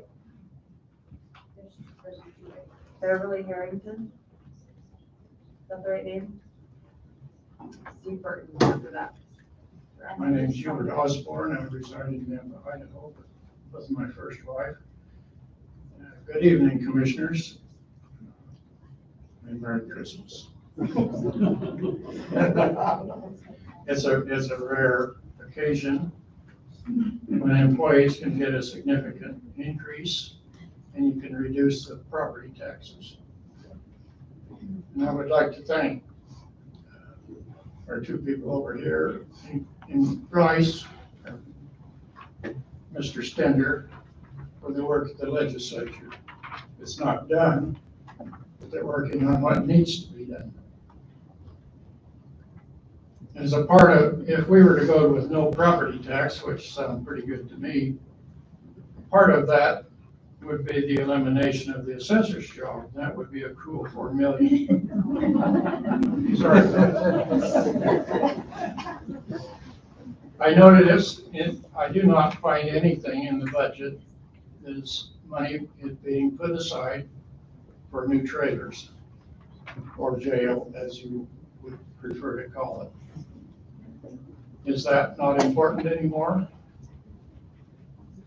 Apparently not to whoever's supposed to propose it. My comments on salaries are way out of date. It's been a long time since I met a payroll or got a payroll. And I would like to thank the commissioners for adding $18,000 to the commissioner's salary. Apparently there's no hard feelings, and the recognition of the work that they're going to have to do is appropriate. Thank you. Thank you. Okay, I'm not sure if it's Birdie or Beverly Carrington from Caldwell. Is that person still here? Okay, we'll move to Steve Burton. And then David Burnett, and then Dave Taylor. Steve Burton, 6915 King Ben, Court Star, the Canyon County President. The last budget meeting I went to, I testified and I said that I was really hoping that the commission would support increase budgeting for law enforcement. It's really well needed, and I see you responded to that. I really appreciate that. I also talked to you about what I call the reserve. You call it the fund balance. I think in the business world we're more familiar with reserve. And at that time you were saying 70%, and I think with this budget it's going down to 50%. So my first question is that is there a standard with by the state of Idaho or anyone for public entities to maintain a reserve or a fund balance? And so what kind of guideline do we have to go by there? I think it's good. I was promoting that also. Dip into that reserve, use it, and just don't let it sit idle. So, so I appreciate law enforcement. I know personally individuals who have left the sheriff's department because of pay. I personally know people that are working overtime, both scheduled and unscheduled, just to fill the staff, because last testimony we had 11 deputies short. That's not thinking. We need to keep safety paramount in the county. So maybe you can answer that question. And also, I had one other question. The presentation by Zach was really good, except I didn't hear on the prosecuting attorneys, public defender, public information officer, sheriff's officer. Are there any increase in personnel in that, or is it all salary and benefits? I think that question is, last year you provided a page that showed how many new positions there were by office or department. Do you have that available, or maybe while we're doing this, can you pull that up? In the sheriff's office, there's one additional customer service position. And not any for the PA's office, the public defender? Prosecuting attorney's office actually unfunded 2 positions. They defunded 2 positions, and at the moment there's no additional positions in public defender department. And there's no new, I heard you say public information officer too. Joe is still in the shop. And what was the question about the reserve? So is there a standard? As far as fund balance reserve, no, there really isn't. You can find some taxing entities that they like to set at 100%. I think most do not want to be any lower than 25%. And it used to be not so much anymore, but a typical thing for government was to have what they called the fourth quarter. In other words, have as a reserve, a quarter of the fiscal year. So 25%. Yeah. Which in the business world, 25 to 33% is typical. So when this budget approved as is, it would be around 50%. So I think that's a very reasonable thing to be looking for. Thank you, Steve.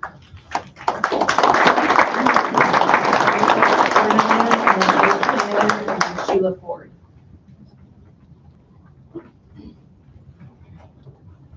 Mr. Ferdinand, are you still here? He left. He left. Dave Taylor, I yield my time. Sheila Ford, Larry pretty much covered what I was going to say. A great change. so you agree with, Significantly. So yes, I agree with Larry on anything. I'd so still the like people can't hear you, so like to be you able have to come up write- here. To write to you, Okay? may I? Thank you. Absolutely. And then for the people that couldn't hear, I think that you said that you agreed with Amy's and Larry's testimony. Okay. Craig Sober, and then Kimbra.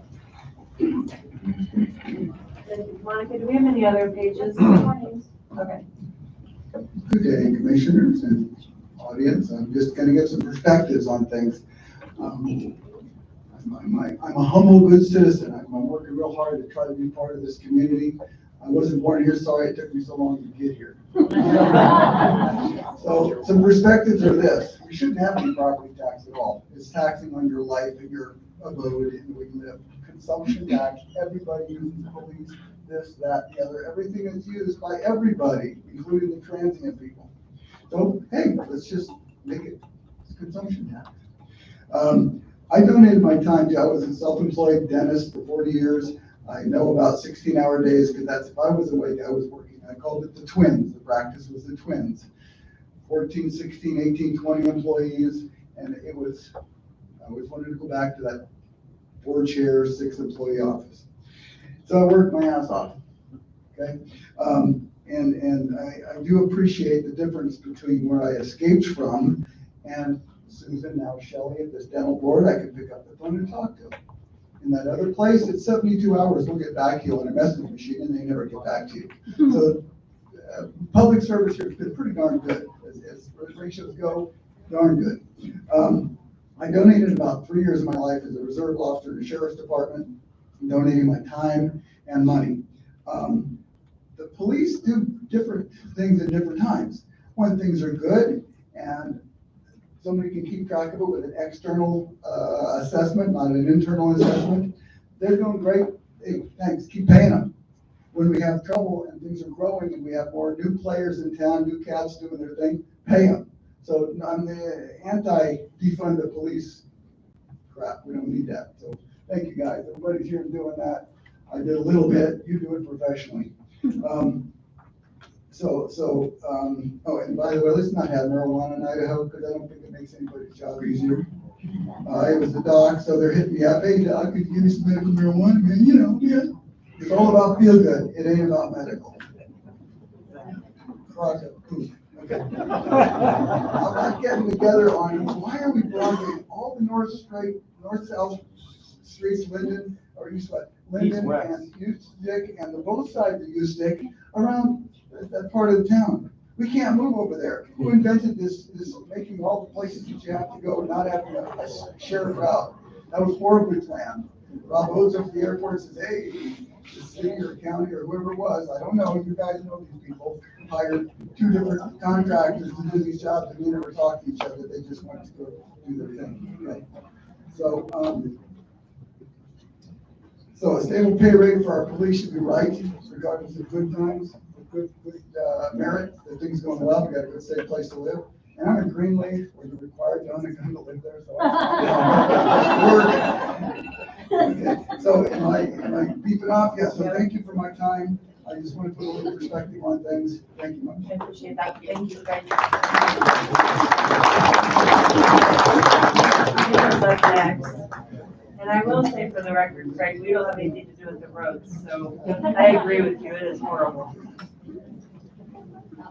That's a hard act to follow. Right? How can you make me laugh? I'm Kimber Espina. I am the Canyon County Motor Vehicle Supervisor. I've been there for 38 years. So I've seen a few things that have happened and gone, and I'm here on behalf of my team. My team is the greatest team in the whole world. They work hard. Their base wage is $14.83. I had a little gal that worked for me that came to me and she said she had to move out of state. And I asked her why, what's going on?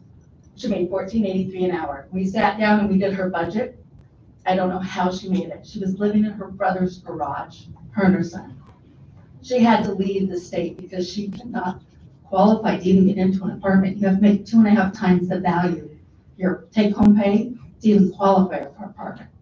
You also have to make an application fee with no hope that you may or may not get it back.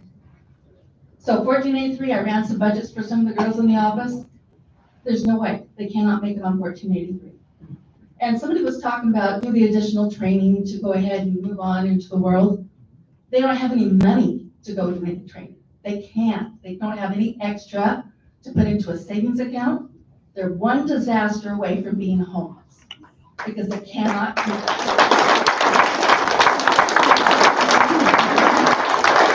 I love my team. They work hard. They deal with day in and day out, people yelling at them, screaming at them, telling them how horrible they are. It's customer after customer after customer. And now we're not going to fill some positions, it looks like, unless we can get some wages going. I have one that just left my office to go do a similar job somewhere else, making $26.33 an hour. Mine are making $14.83. There's a disparity there. For those of you who think that they just need to go get more training to up themselves, they can't. They can't afford to do it. What's the cost of training to the county though when we have all this turnover? I look at it, it takes me about 2 years. Somebody's fully trained in my office. So my trainer, who I've had for a few years, has just recently stepped down because of the stress of constantly trying to train somebody and never getting the job done because here comes somebody new and comes somebody new. We are lowering the quality of customer service that we are giving to the public because we're not keeping trained personnel. Amen. We need to keep that. That's about all I have to say. You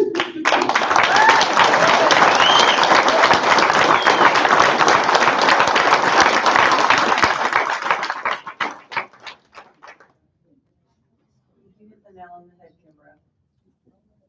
Beverly Cavasso,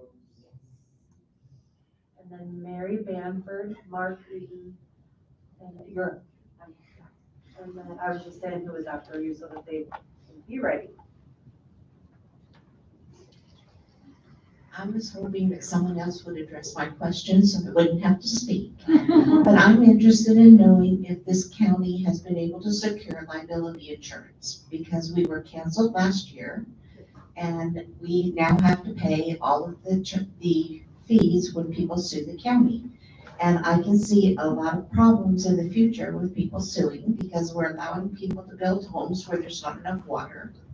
We're allowing people to do a lot of things that are not conducive to what this part of the country allows. And I'm interested in knowing if we're self-insured, so that means we have to pay all the claims. And where's that money going to come from? Where is it in the budget? So we do have a budget line and we do have insurance right now through ICRIMP. So it did not go away. However, it is set to expire at the end of September. The county is working diligently on finding replacement insurance, and it will likely be some type of self-insurance Which means we are required to pay out any lawsuits that come against the city. And I don't think you have enough in the budget to cover that. Based on lawsuits before that had our insurance canceled, there was a lot of money paid out on lawsuits. Right, that's a big topic, and And there's information on that available. I want to make sure that we have enough money to pay whatever we have to pay without going bankrupt and without bankrupting all the citizens here in the county. We want that as well. And there is a line item to cover insurance costs. And I didn't see anything that had anything to do with insurance in the budget. There's nothing that strictly says insurance. There's 2 million budget So for I'd the like, insurance. okay, how's it listed under the budget? Because I see nothing for insurance. 1.35 million in the court line. Okay, Thank you. let's hope we can find more insurance. All right, the next person is Mary Sanford, and then Mark Eaton, and then Kira Speed. I'm also just here just to give testimony of my own experience. So I am a civil clerk. I work over at the courthouse. I will tell you, in my experience, the reason why people are leaving is because they do not make enough money to survive. I take home about $2,000 a month. I work full-time and my rent is $1,400. I have 2 children. I live off $600. I make $200 too much to get any benefits from the state. I get that you don't want to make it about feelings. I get that. I totally get it because it isn't your life. I get that. But if you want a county that has employees, if you want people to work for you, to protect your community, you've got to pay us. And it's not fair. It's not your fault that prices are going up, that there's inflation, that housing is insane right now. I'm talking about a 2-bedroom, 1-bathroom apartment that I'm paying for. It's not your fault, but we have to pay our employees enough to keep them. The turnover rate is happening because we're not getting paid enough. And we are bettering ourselves. I am taking classes at night. I am doing what it takes. Girl, I am doing it. But I'm telling you, it's hard. If you keep the turnover rate happening, you're going to continue having a newbie file your protection orders. You're going to keep, hold on, you're going to keep having a newbie or a new person, sorry to use that word, you're going to keep having a new employee doing these important things at your courthouse. You need experience. And if you don't pay us, we can't stay. I want to stay. I want to be a public servant, but I don't want to be a slave. You've got to pay me.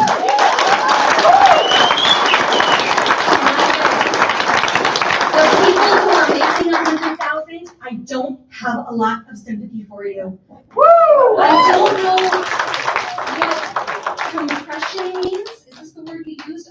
Compression? Keep it rolling. No. There's a word he used. He said there's something with compression, and that's why we have to pay those people that are above 100,000 and 9%. No. Yeah, I don't know what that is, but I don't care. Right? It's those of us that are dying. You've got to pay us. Okay?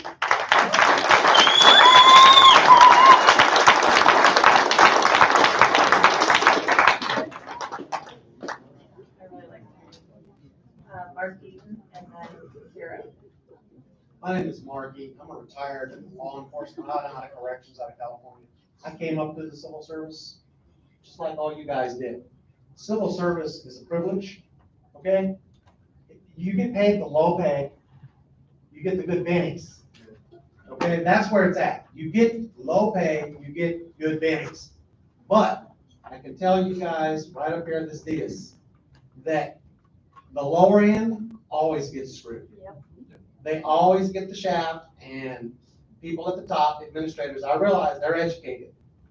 That does not entitle them to double what the lowest person on the salary scale makes. They do the work down at the bottom, you guys get the credit.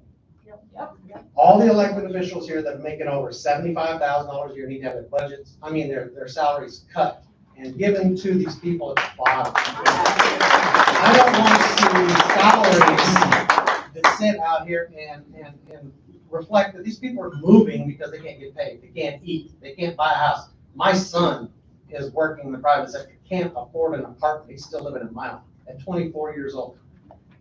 I don't tolerate that kind of stuff. I want him out of my house. Okay? Not that I don't love my boy, but he deserves to have a house. I had a house at 21. I'm 65 now. He deserves to have the same thing I did. Just like these people do. Okay? I want to see these people get their pay raises, but the people at the top don't need a thing. Okay? They don't need a thing. I'm looking at here over a 6-year period of time for all these directors and administrators. These are just administrators right here. Over 6 years, some of them have gotten as much as 27%, 19%, 13% increases in their pay over 6 years. That's ridiculous. The best I ever got, was 13% spread out over 5 years. 3% was a great annual increase. Okay, and that's all anybody gets. But I understand that in this county, we don't have steps. We don't have most of these departments have problems with getting their performance evaluations in. That's where your merit comes from. Force your supervisors to do their damn jobs. Give them the order that they will do these performance evaluations. Step increases that are like 2 to 3% every year until you get to a certain point, and then COLAs. But even in the worst of times, when inflation is like it is now, 10 to 12%, they deserve that 3% max every year, steady, because eventually they'll catch back up, and then they'll get ahead of it and catch back up.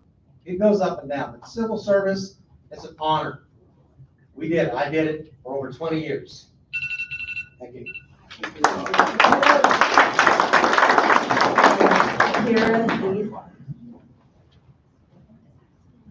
Hello.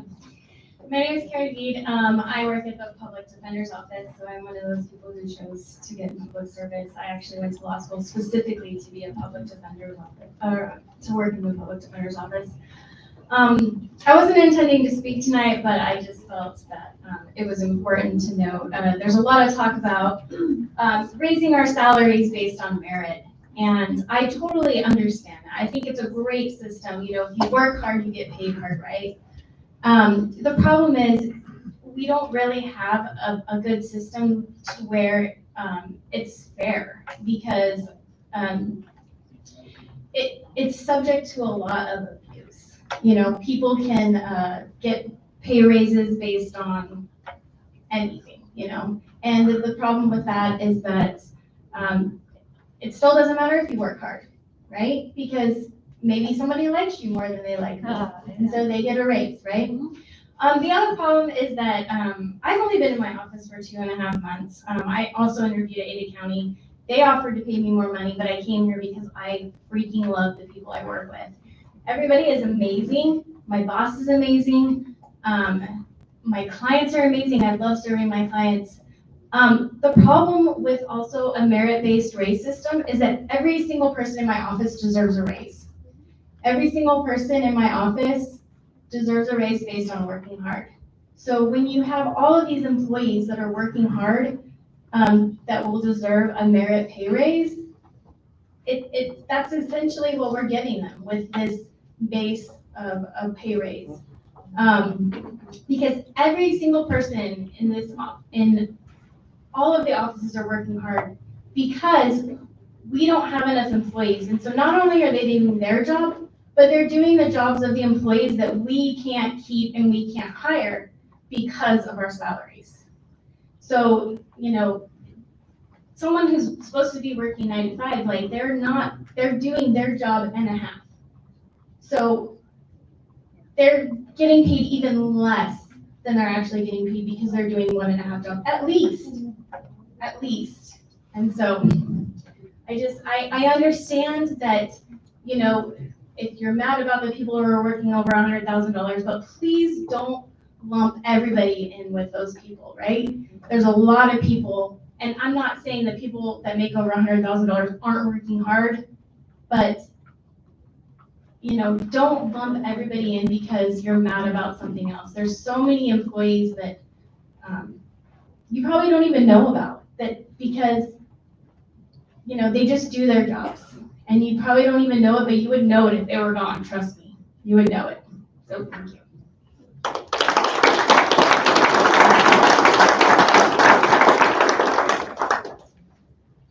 All right, that completes public testimony.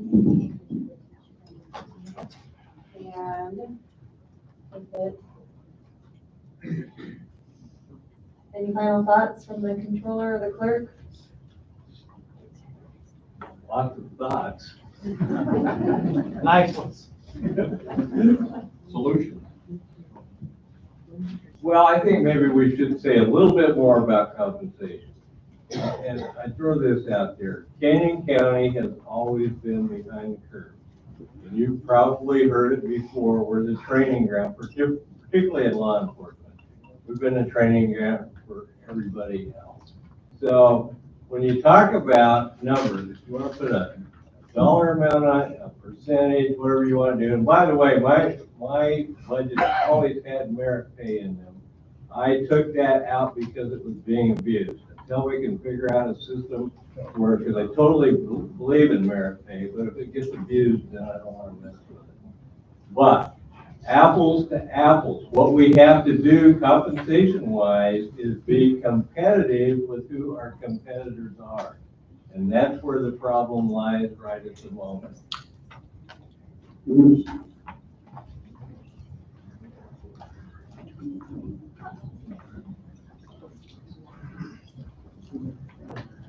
I'm going to add just one quick thing to what the clerk said too. I've said it before. I am an example of an employee that started at the bottom of Canyon County, and Canyon County invested a ton of money in me for 10 years, over and over again in training. And I was one of those employees that I was told what some of our generational leaders that are here or that are trying to tell me to do again, that they put a thumb on me and said, you can't make more than this certain percentage. And I am telling you that Canyon County invested in Carrie Smith incredibly significantly. That'd be a great public records request. And because of those minimal, the thumb of you only deserve or you only get a 3% because we're worried about the perception, you want to talk about that the private world never does increases like what we're doing. That's just not true. I left every single time because someone else would pay me more. Canyon County failed to retain a person that was highly qualified because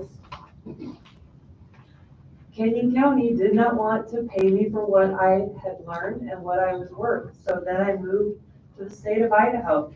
Then I moved to the city of Caldwell. Then I moved to the CEO of Destination Caldwell. Then I was elected to this. We are forcing incredible people to learn here and to leave here. And I am a testament to that. I will absolutely defend every single moment that a private organization would have never allowed 25% of our people to walk out the door in a year. That is awful. It is unfathomable that we cannot take care of our employees that work so hard for us and deserve pay for the work that they do. And so for that, I understand the frustration and I understand that it seems like significant increases. But I'm not willing to leave without taking care of people that deserve it. And it's appalling to me when people say that they have a very poor opinion of public employees. My heart breaks for each of you when people treat you like that. I have witnessed people yelling at our employees throwing things at our employees. Our officers that put their lives on the line when they walk out the door every single day. I was a kid to an officer. We had threats. I know absolutely the fear of having them leave and wondering if they come back. And I have a daughter that works at a nursing home, and she's 17, and she makes as much at that age as some of our starting employees. It's ridiculous. And so for this commissioner, I'm going to continue to fight for our employees, and they deserve it. I don't know that the top increases in those higher salaries, I agree with you that we should pull those back.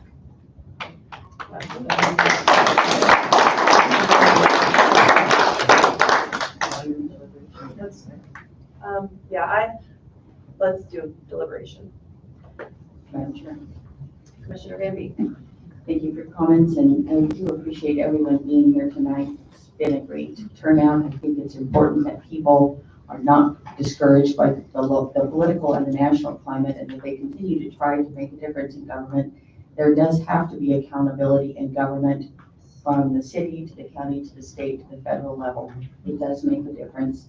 I want to address some of the comments that I've heard tonight. First of all, I guess, Lynette Hill, you had a question. What do commissioners do? Are they worth their salt? How do you get paid a salary like that?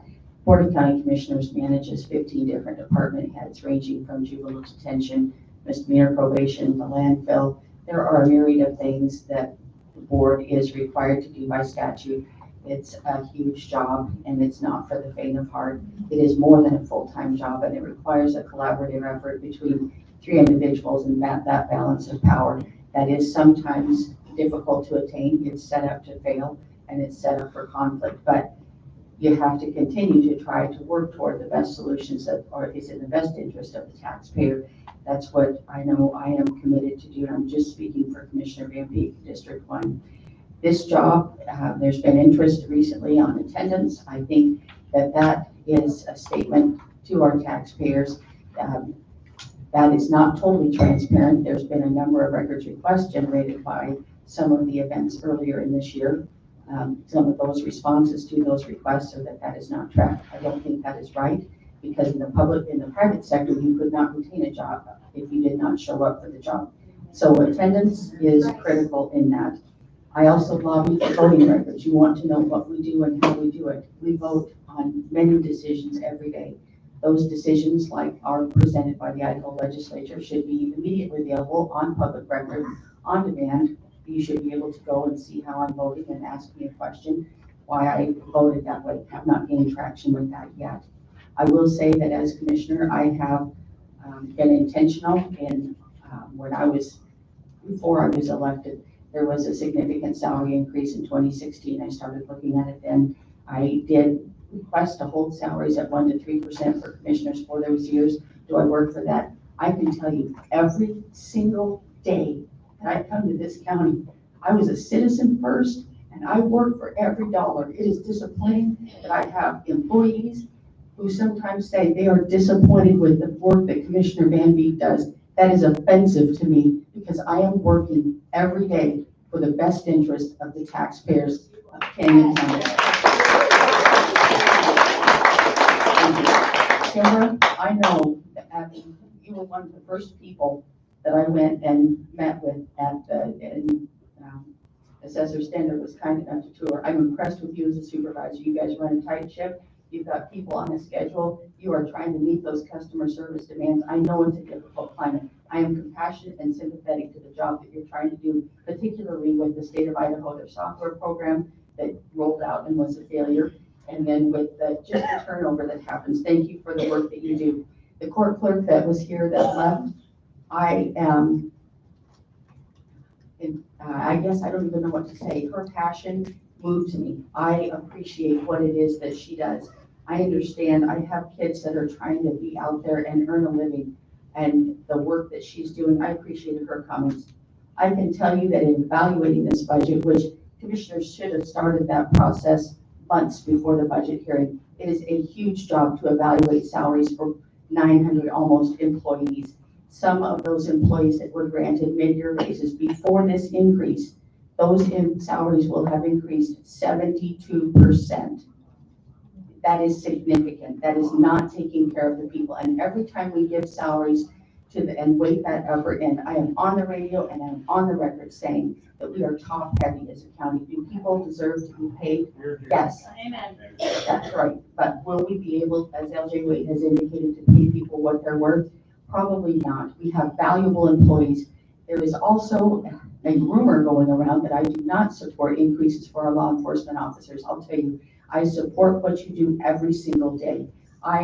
In discovery, figured out that law enforcement here, they have a non-conforming policy where they are not given one-to-one credit for their years of service. I object to that. I think if you have law enforcement service, Mr. Yanechko, you should be getting one-to-one credit for the time that you put in and put your life on the line. I have lobbied for that. I will lobby for that. Our law enforcement officers do a great job for Canyon County. Thank you for all that you do.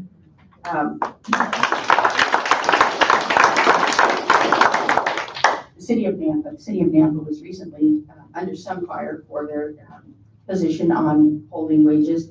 Here's what I can tell you. I have visited their leadership. I meet with them on a regular basis. I have lobbied as commissioner to have all 9 mayors of Canyon County, their economic development teams, their development services people, and the Board of County Commissioners come together to understand how we're growing together as a county.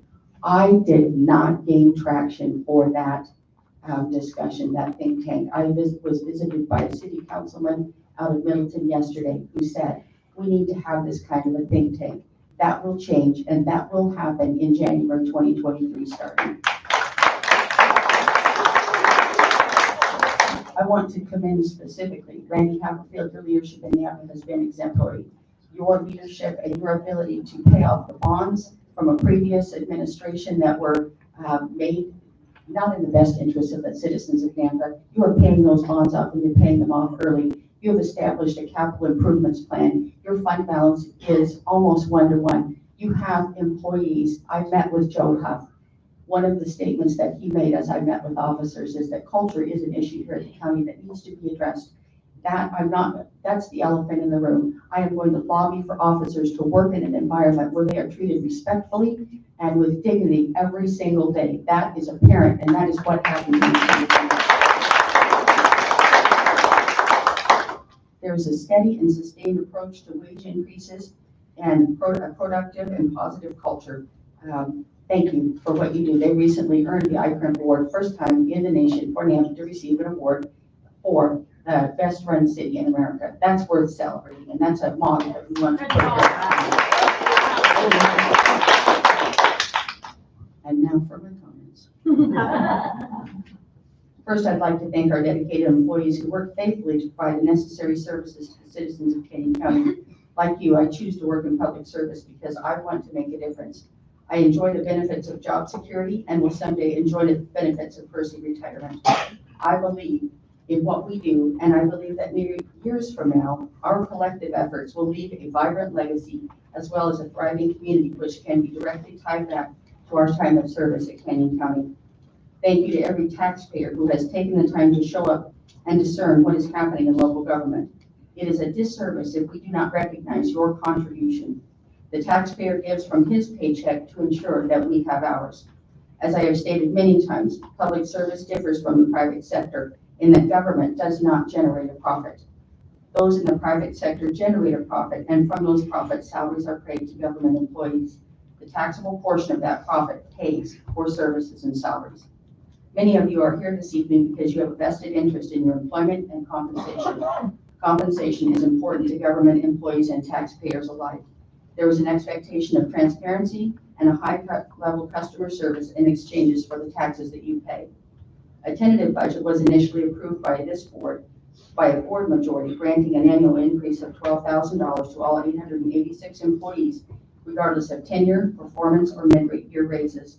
The budget iteration before us tonight has been scaled back and represents an 8.9% million increase with limited consideration for tenure and no consideration for performance. Built in is a 9% COLA, which is one of, if not the highest COLA for the second consecutive year in the state of Idaho. Do we have areas of compensation that need addressed? We absolutely have areas of compensation that need addressed in this county. But I submit, again, that compensation should have been an item of discussion months before the budget process, giving commissioners adequate time to understand and evaluate the proposals before them. To that end, I was not successful in gaining board support. Instead, commissioners were presented several different versions, including changes this evening, which have not yet been properly vetted. So here we are. There are aspects of this budget that I can support and others that I cannot out of respect for the taxpayer and in the interest of protecting the solvency of Canyon County. Most understand that compensation is the largest component of our budget. At last year's budget hearing, the county funded one of the largest wage increases in the state of Idaho with an overall average increase of 9.5%. This year, there is a proposal to raise the wages more than $7,500 for every employee regardless of tenure, performance, or attendance, which equates to $8.9 million with no vote from the taxpayer and no provision for a new jail. The $8.9 million equates to $180 million over 20 years, very close to the $198 million jail bond that failed miserably 2 years ago and required a 2/3 majority vote by taxpayers. This year's budget, if approved, has the potential to significantly handicap a new board in terms of meeting payroll and expenses going forward. Our fund balance is at a record high, and still, using the savings, also called fund balance, as well as market indicators that the economy is slowing and the vulnerability of the county in terms of insurance will ensure that difficult decisions regarding staffing and cutbacks will be made. In 2019, commissioners approved an operating budget of $89,305,778. Tonight, commissioners will consider approving an operating budget in excess of $133 million. The majority of that $44 million increase has gone to salaries. And I think from the testimony, we know which end they went. It is inaccurate to say that the county has not dedicated hard-earned taxpayer dollars toward increasing salaries. I have been on the radio and on public record lobbying for a more careful budgeting process and a deeper dive by commissioners. If this plan, if passed, will significantly raise taxes for Canyon County residents, count on it. Certain offices have chosen to wage a political campaign meant to strong-arm commissioners into overspending. Please understand, the clerk's budget did not include a revenue source to fund the proposed wage increases. Fund balance, which is the taxpayer savings account, is not a revenue source.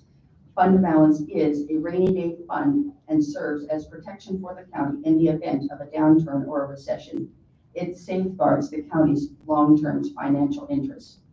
To those writing in or calling who have proposed everything from every employee in Canyon County should have a minimum wage of $100,000, that was actually said, to give them what they want and do it without raising taxes. To that, I reply that neither scenario is possible. Moving forward, the county will need to address its work culture. The county will also need to address the issue of insurance coverage and payouts, which cost taxpayers $1.4 million so far this fiscal year. The new board sworn into office will have its hands full. Thank you for being here tonight. I serve at the pleasure of Canyon County citizens and for the betterment of employees and citizens alike, and I covet your prayers. I have another thing I would like to say. We're comparing movies. I don't know who's old enough to remember The Unsinkable Molly Brown, but that was a movie made back maybe in the 60s. And what Molly found is that she was a poor person who came into wealth and didn't know how to handle it. So at some level, I am offended by the statement that we are going to burn fund balance. Molly Brown burned the money that she had because she did not understand its value. If we burn fund balance for taxpayers, we are taking their hard-earned dollars and rather than allocating them to a dedicated project or a plan that taxpayers can understand and support. Burning fund balance, that doesn't work for me. So I submit again that I stand and I will embrace the motto that Chief Huff said and asked every officer. What do we stand for? We stand for integrity, teamwork, and excellence. Thank you for being here.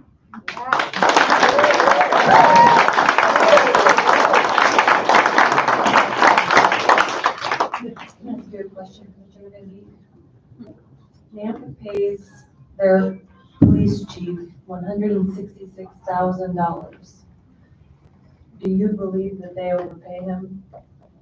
I believe that NAMPA has been strategic in evaluating on a slow and steady basis. I don't believe they are jeopardizing their fund balance. The question is, are they overpaying him, yes or no? I'm not a wage analyst. I've been asked about salaries. And so I can say, I have areas of expertise. Chief Hoff, here's what I'll tell you. When I sat with him and toured his facility for 2.5 hours, he looked at me and he said, I took exactly 4 days off of this job last year. I was here 24/7. If I'm not speaking correctly, help me understand that. But the chief said 4 days was all that he took. Do you earn a wage at $166,000 managing officers for one of the largest cities in the county? That's a question for the city council, not for me as a commissioner. That Mr. Haverfield did not criticize my budget, and I'm not going to criticize his. It's interesting to me that you advocate for NAMPA so heavily, and I love NAMPA too, but NAMPA is the biggest thief in stealing our employees, and it's because they pay better.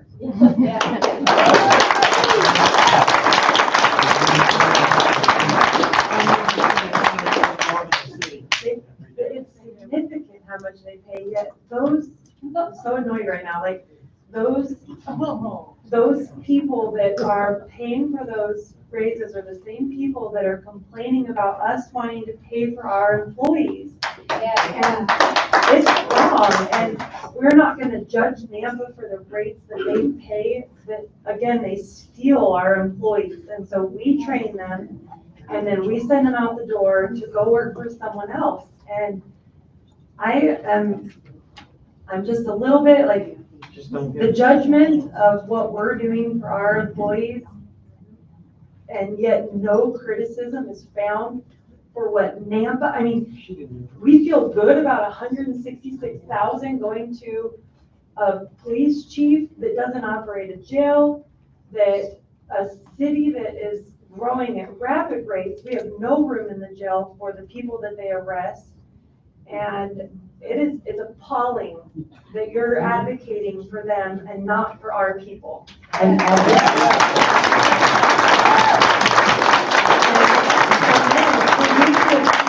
the clerk and say that they made changes to the budget tonight, that they all of a sudden threw things at us that we didn't have a chance to review is a lie. They did not give any changes to the budget tonight. They did exactly what you sat in every meeting with us. They gave us adjusted budget, and then we said, will you change this? And they did that. And so for you to imply that they did anything other than what we asked, again, it's appalling.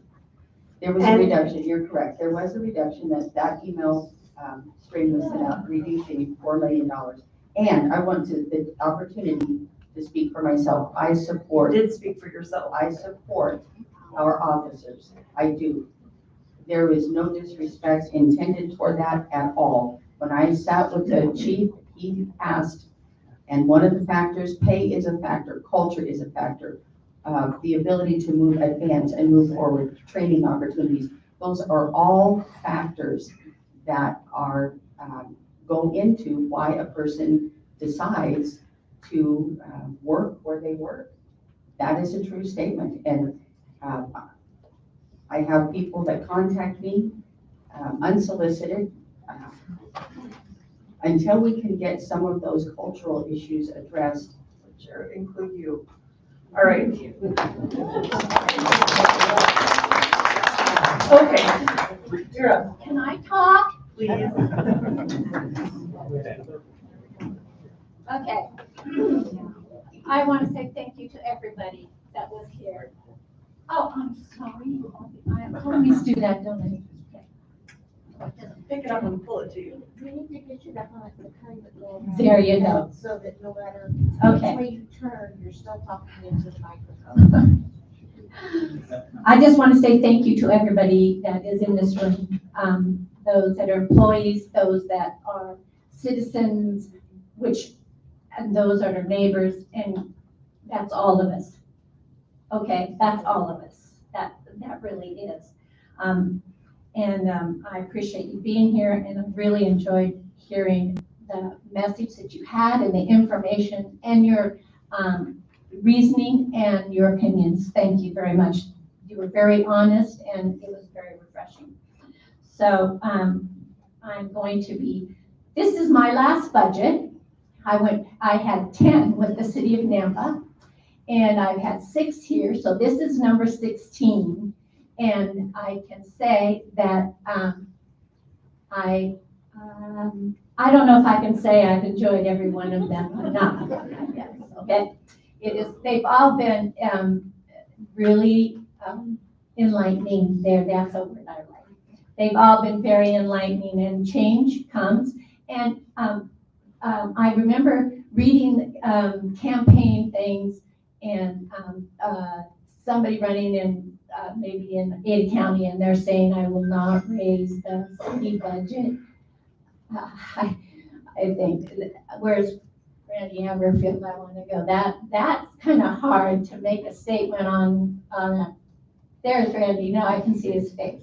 It's kind of hard to say I won't raise the city budget with the growth that we are experiencing and everything like that, and the crime and all this kind of stuff. So anyway, okay, never mind. So, but I wanted to tell you the biggest reason that I am kind of melancholy about this being my last one is because of the employees at Canyon County. They are without a doubt some of the best, greatest people I have ever had the privilege to work with. And I have enjoyed all of them. They are very forthcoming, and they are honest, and they sincerely like their jobs. And I love what was said up here, to the passion as well. Commissioner Van Beek, her passion was just amazing to me. But there are many, many employees that are here because they love the people they work with every day. And yes, I saw her punch you. Now clasp your hands. I can be in Boise right now. I could be in Ada County. But they work hard and they work efficiently. And above everything else, these employees in the county know that the citizens pay their wages. They know who they work for, in other words. They work for the citizens of Canyon County, and they know that, okay? They work hard and efficiently, I will say that again. But it's amazing to me that it's amazing to me that a lot of people seem not to realize that our employees are not indentured servants. They are serving, absolutely, but they are your neighbors. They are my neighbors. They are taxpayers. They are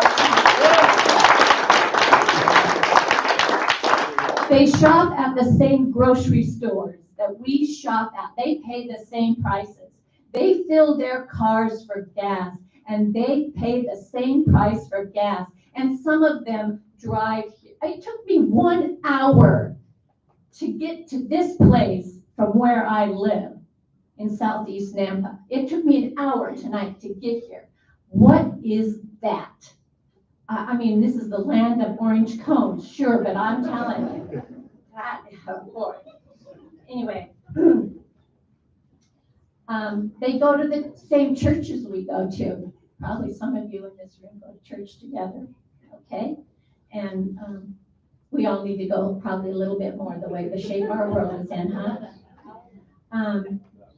Let me see, I'm reading my own writing, which isn't easy to do. And let's see. Oh, I love this line. It's one of my favorite ones. The customer service, these people that are front line, them is me. Them is we. We're all citizens and we're all working for the citizens, okay? And the thing that is what I appreciate so much about our employees is that many, many times you are in front of face-to-face with the public that I'm not. And the public that you come face-to-face with oftentimes do not like me. And they will take it out on you. And for that, I apologize to you, but thank you very, very much, because that you step up there and you serve them, because that's what your job is to serve the citizens. And it doesn't, you don't go, okay, you don't tap out, right? At the DMV, wouldn't it be nice if they got to tap out and you got to take this one, you got to tap out, and you take this one?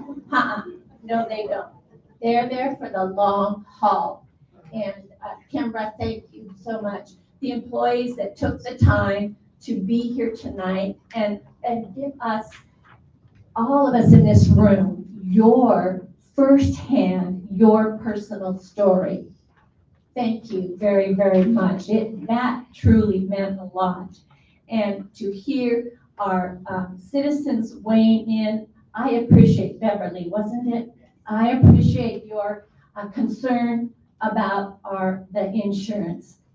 That is something that is, yes, it's a huge issue and we are working on it. It is scary, but we are together in this, and the leadership in Canyon County, we have had meetings together, and sometimes something that you think is so horrible can actually be something that is very, very good for you. It causes a new mindset and a new energy. I don't know if you understand what I'm saying, but I just have a feeling that, of course, I'm Peter Pan, but I think it's going to be okay, that we're going to be okay.